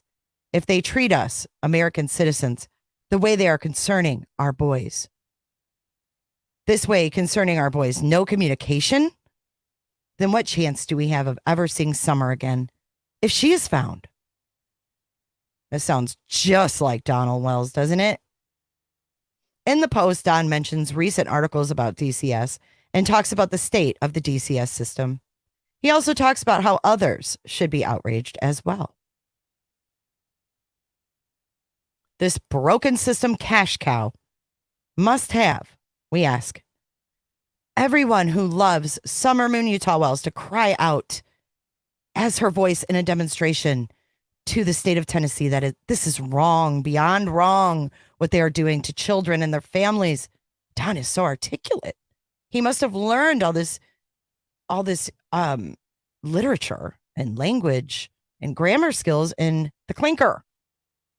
He then went on to state, yes, on the personal side, we see no reason that they have stripped us of all communication with our boys. Don said he believes Summer would want him and Candace to fight for the family. But the picture is much, much bigger than us, Don writes. Say what you want about us, but the DCS system is broken. And Summer would tell us to fight for the sake of her brothers, as well as all the children in these articles that we will be posting. Near the end of the post, Don said, the couple will no longer remain silent. It's been 1 year since we went quiet, Don stated. That ends. We are sick of it all. At the end of the post, Don includes a song titled, quote, Naturally. We're sick of it all, which he said explains their feelings as parents. Several links to articles about DCS are also attached to the post. Leslie Earhart, the public information officer for the TBI, said the case is ongoing. However, no new information is available. The Kingsport Times News reached out to DCS for comment, but received no response before the publication deadline. Let's go over to findsummerwells.com. Lordy, I need a drink.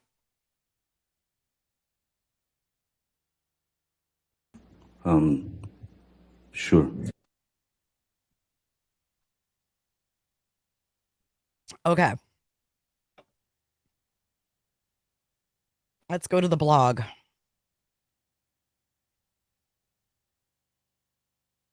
Log in, sign up. No, thank you. Some people won't even click on this. You know that? Some people will not even click on this blog.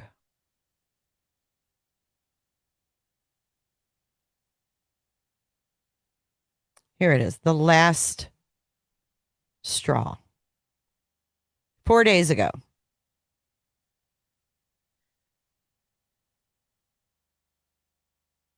I'm just going to read this through. We already heard some of it in the article, but let's see what Don Wells, Why is this all messed up? Mullins, your site sucks. I thought it was just because I was looking at it on mobile, but this is jacked. Okay. The last straw. It doesn't matter what people think of us. After 9 months, I returned to the loss of everything. My wife and I stripped the house. I don't even know what that means, strip the house, and start to rebuild our lives from scratch. And what is the first thing DCS does? They tell us we can no longer see or call our boys. Our assigned lawyer does not return calls. The regional DCS person did not respond to our email. Yet there are no charges against us, nothing. Well, your daughter's missing. And your stories didn't jive.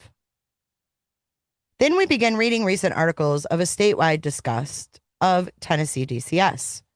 Here we are, an Amber Alert family. Our daughter, that doesn't mean you're innocent. Amber Alert doesn't equal innocent, does it? We are an Amber Alert family. Our daughter Summer is still missing, and the DCS won't let us talk to our own boys, her brothers. It may seem like a harsh word, but the DCS have kidnapped our boys. If they treat us, American citizens, this way concerning our boys, no communication, then what chance do we ever have of seeing Summer again if she's found? We didn't break the Tennessee DCS system, which loses nearly 50% of their caseworkers each year, which makes money for every child they take and keep so they don't lose federal funds, which have children placed and sleeping on office floors and placed in hospitals for their suffering existence. Read the articles. I don't know, Don, maybe we should go back and look at the state of your home when Summer went missing.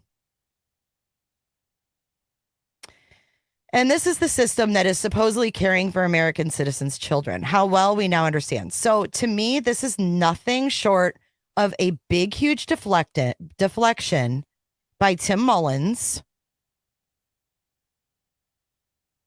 Because it doesn't matter. We all know that CPS is corrupt. That is not new news, right? It's not new news that CPS is messed up. But that doesn't make the Wells good parents. It doesn't make them protectors of their kids. Obviously, they didn't protect Summer, or she wouldn't be missing. Still. Right? They would have been able to pass lie detector tests. They didn't.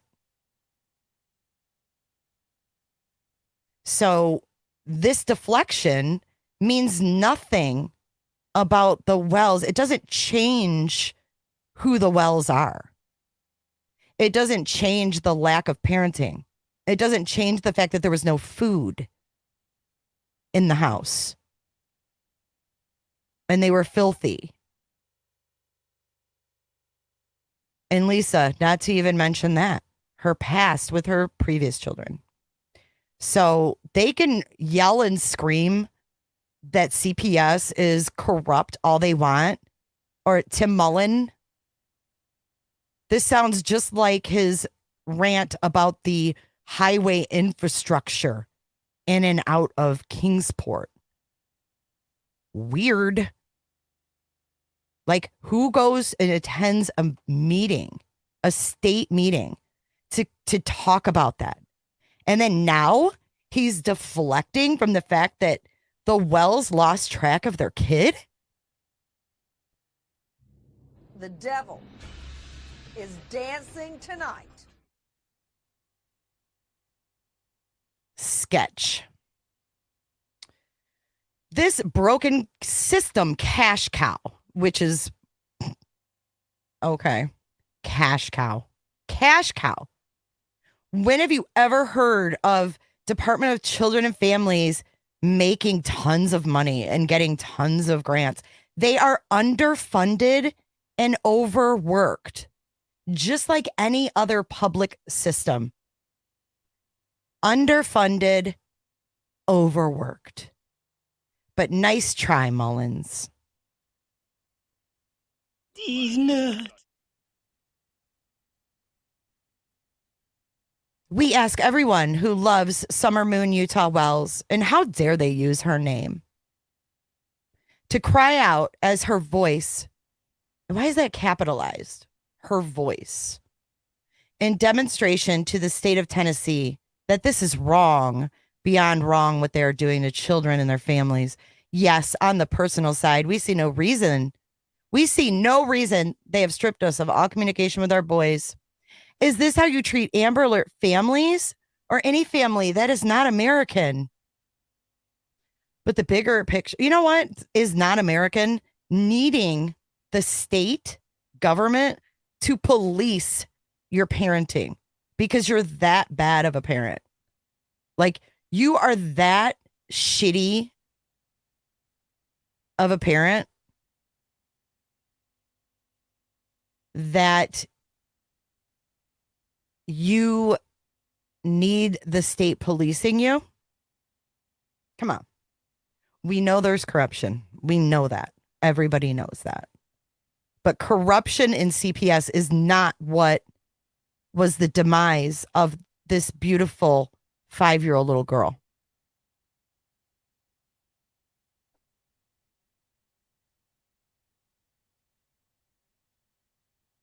Yes.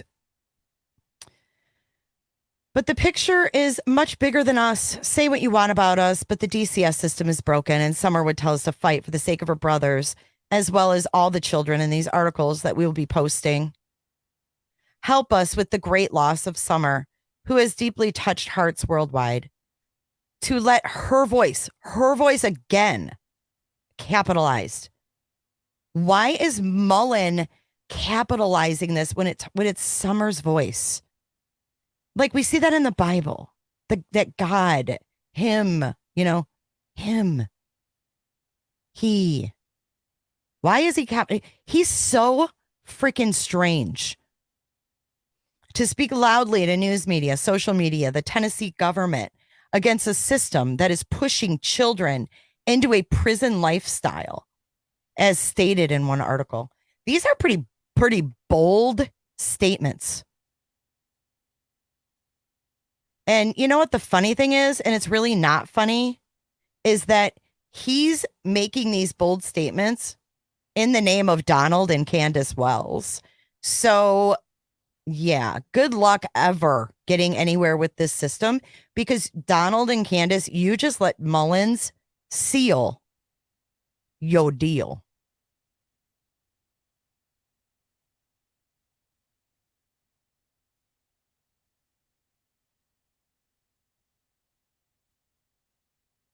It's been 1 year since we went quiet. That ends. We are sick of it all. We came across this song online and it says it all. Yeah, they came across it. Some weirdo made it for them. And I'm not playing it because it's creepy AF. AF, no pun intended, but here's the lyrics.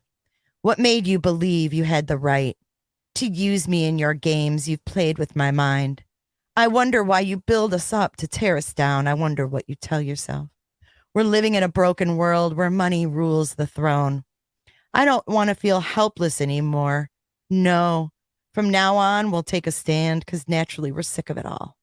There's no doubt in my mind we do our best to heal these open wounds. We've tried to forget. I wonder, do you know how wonderful you are? I wonder how you stay so strong. Because we're living in a broken world where money rules the throne. Bleh, bleh, bleh. Don Candace Wells. There's their branding. And then here's all the links to back up their shiz.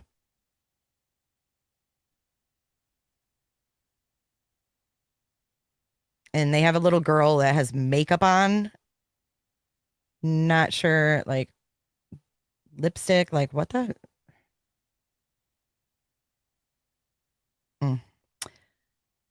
And then here is the latest. We support fixing the DCS and we want to communicate with our sons. Here's 2 days ago. The DCS system is broken. It must be fixed. And we give ourselves as an example of the effects of a broken system.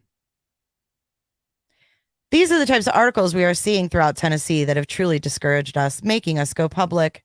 This isn't about specific employees. This is about a system that has collapsed, according to Tennessee government leaders. Yes, we are a unique case. Yes, we have no charges against us and no child abuse case against us. Not currently. Yes, the DCS helped us over a year ago. Because he was like, yeah, I'm glad they took them because it's not safe here. They're safer not here.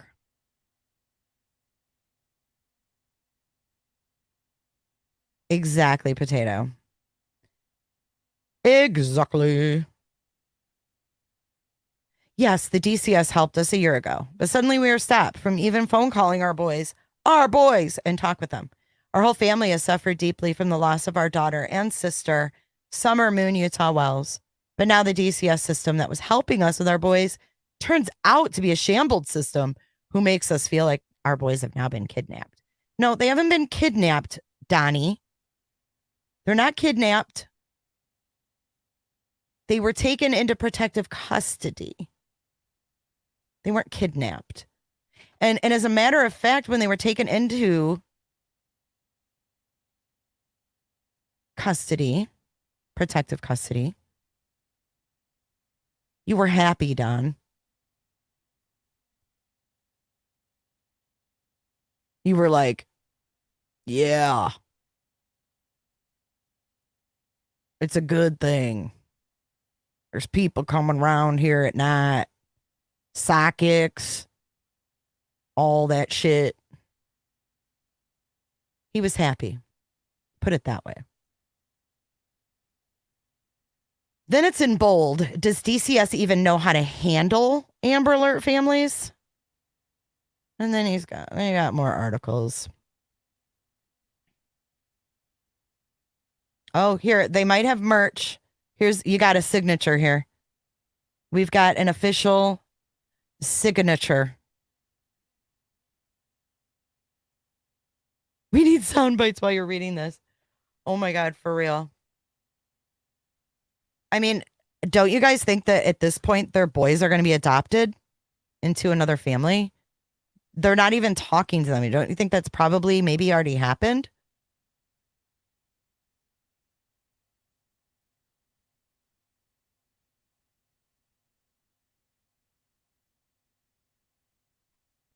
Cut his mic. Cut his mic. I mean, these people are something else. So that is from that site. And then now I've got one more thing pertaining to this to share. And I saw Shell was like, has he been on YouTube? I don't know if he's been a guest on YouTube. But if you guys remember Trevor Noah in the very beginning, hold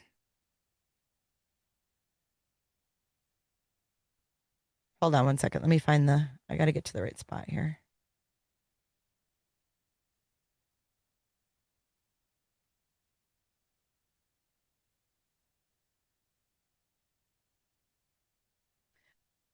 Okay, so you guys remember Trevor Noah.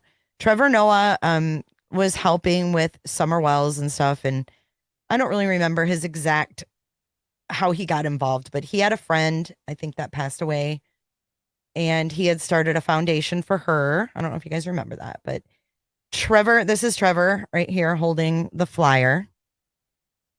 And Trevor was helping, and I guess Don got real shitty, right? So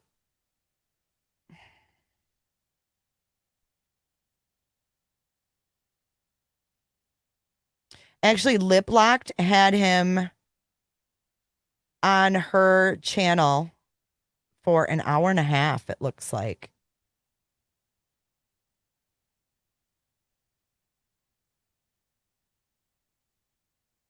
Okay, so this is him talking to Trevor and basically being a total ass. But Cheryl, there's your lips. There's your lips. And you guys, if you don't subscribe to Prayer Garden, she went on about him. She cracked me up one night. I'm gonna have to find a clip of that and play it for you guys. And Trevor Lee, in which Don cusses out Trevor and threatens to run him into the ground. Warning, this video contains graphic language. Oh yes, warning, graphic language. I just returned your call. Yeah, what the fuck's this bullshit you putting on my fucking shit, man? What do you mean? Well, hold on. I don't know. Did you post this or put this on here? Let's see. Where? Yeah, it's from your exactly from messages from you. Where have I been? I've been searching for your daughter, the one you gave up on a week into her disappearance. Are you fucking crazy? Are you fucking nuts? Okay, so this dude like put him on blast. Like, dude, I have been looking for your kid, like trying to get you like plans, things we can do. And here's Don. This is the guy who says his kids were kidnapped by Department of Children and Families. Can you hear me? I can hear you. What the fuck is that shit? You think I fucking give up on my daughter a week into her disappearance? Are you fucking nuts? You have no idea what I've been through, bro. Man, I've tried for this whole time to get you to do things, and as soon as we start talking about getting good things going, then this shit happens on YouTube. What is that? Man, you don't know what I've been into. You don't know what we've been through and how much I've searched and all kinds of shit. And how the fucking doors I fucking kicked down. You wasn't fucking here when I fucking kicked down these fucking meth heads doors down the fucking road and shit. Oh wow. What? And they want to talk to their boys? Fucking meth heads doors down the fucking road and shit by my fucking self. Wasn't nobody here to fucking help me, bitch. Don't you fucking tell me and come off to me like that. You weren't here. Who the fuck are you? The person that's been out searching the whole time. That's who I am. Hey, motherfucker, you think I ain't been fucking searching? Fuck off with this shit, bitch. Now, mind you, he uses some really derogatory terms. Just FYI. You don't know what I've been through. Number one. So don't fucking come off to me like that. Like you're holier than thou or some shit. You can fuck off with that shit. Oh, no, Don, you're the holier than thou, right? Seventh-day Adventist. I go to Sabbath. What is it? We'll see her in the resurrection. Daughter goes missing. The next day, the dad says, we'll see her in the resurrection. But let me keep my boys. Okay. Okay, what? Okay. Man, don't even come off to me like that. Man, I've been out there fucking searching when nobody else has. I've been up here putting up with the fucking police and every fucking thing else, turning my fucking house upside down, throwing me in jail. Okay. Yeah, they threw you in jail because you committed a crime. What? In jail, that's because there was a crime committed. That's what happens. Yeah, but that was later. In the beginning, though, I was out there searching and all kinds of shit going on. Where the fuck were you? Out there searching. Wow. Like he has the audacity to ask this kid, where the F were you? Yeah. No, she's never been found. But this is the man who is claiming on a public website in the name of his daughter that his boys have been kidnapped by Department of Children and Family Services. I need Don's soundbite. Are you fucking kidding me? Oh, really? Oh, yeah, really. You're gonna fucking tell me, you're gonna fucking text me and tell me I ain't been searching or some shit like that? You can fuck off, nigger. You think I don't fucking love my daughter or some shit, like you're holier than thou or some shit? Don't even fucking come up to me like that, motherfucker. You fucking come out here to my house and I'll show you who the fuck's been searching, motherfucker. Did I ask them to do that? I'll fucking run your ass in the ground real fucking quick, bitch. Wow, those are some threats there, Don. You're going to get your kids back. Oh, yeah. Let's just put those kids right back in your custody. Run, happily that his little fatty Betty's gonna be a man someday. Now you fucking talk your shit to my face, motherfucker. You fucking think you're gonna play games with me? Okay, now after that, we have, oh shit, everybody knows, and I want $10,000. So he claims he needs $10,000 to get his boys back. N-words. I get upset. Our family's been completely destroyed. We turn to YouTubers for help to help find our daughter. And these people have done nothing but destroy our family completely. They haven't helped us. Some are helping, don't get me wrong. I'm sorry. Some people are actually really trying to help.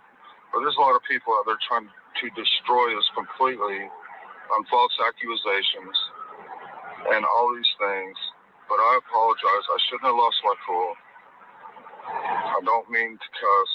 When I get upset, it's just we've been through so much, and I apologize. Thank you. So what do you think? So yeah, I mean, basically, it's the same old song and dance with Don. He says all this nasty shit. He shows his true colors, and then he's like, oh, I'm really sorry. And he puts on the pity party, and it's like, you know what? F off.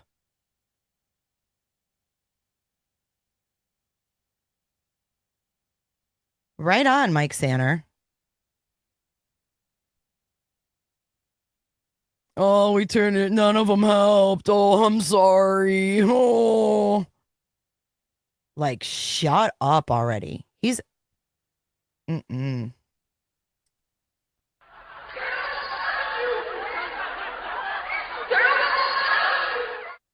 Meanwhile, his daughter is still missing, so... They're sick of it all. And, I don't recommend watching that YouTube video that's attached. It's a little freaky.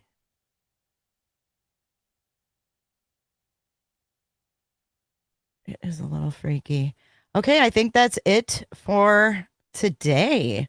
We are wrapping up our live an hour early, and I get to go clean. Lucky me. Lucky me. I really want to thank all of you guys for being here. I want to thank Lana, Truth and Transparency, for a great collab today. It's really, really great to be able to bounce things off of someone else. You know, Dawn's full of shit. So thank you, Shell. Thank you, Potato and Angie B and Sandman for coming in. I don't know if HJ made her way in here. I didn't see her. She is probably wrapped up, busy today. And thank you for chiming in on with that, Obsessed. And I'm very sorry that you went through that. Thank you so much, Haley, aka Hillary. See you, Miss Nightbot. Hey, Boston. Thank you for being here. Hit that like button. All right, you guys, dance it out. It's time. Oh, you're going plant shopping. I love plant shopping. You're gonna have to share what you got. I love gardening, so it's one of my favorite pastimes. So, all right, you guys, we're gonna dance this one out. I hope you have a great rest of your Friday, and I will see you live tomorrow. I'm gonna go live tomorrow on Saturday. So I've got a little bit more to talk about that I was going to talk about in today's live, so we'll do that tomorrow. I'll see you guys tomorrow. Enjoy the rest of your day. Enjoy your dancing it out. See you, Roberters. I don't give a damn. I don't really care about you and your problems. I don't give a damn. You talk way too much. I have heard enough about you and your problems. I don't give a damn. I don't give a damn. I don't give a damn.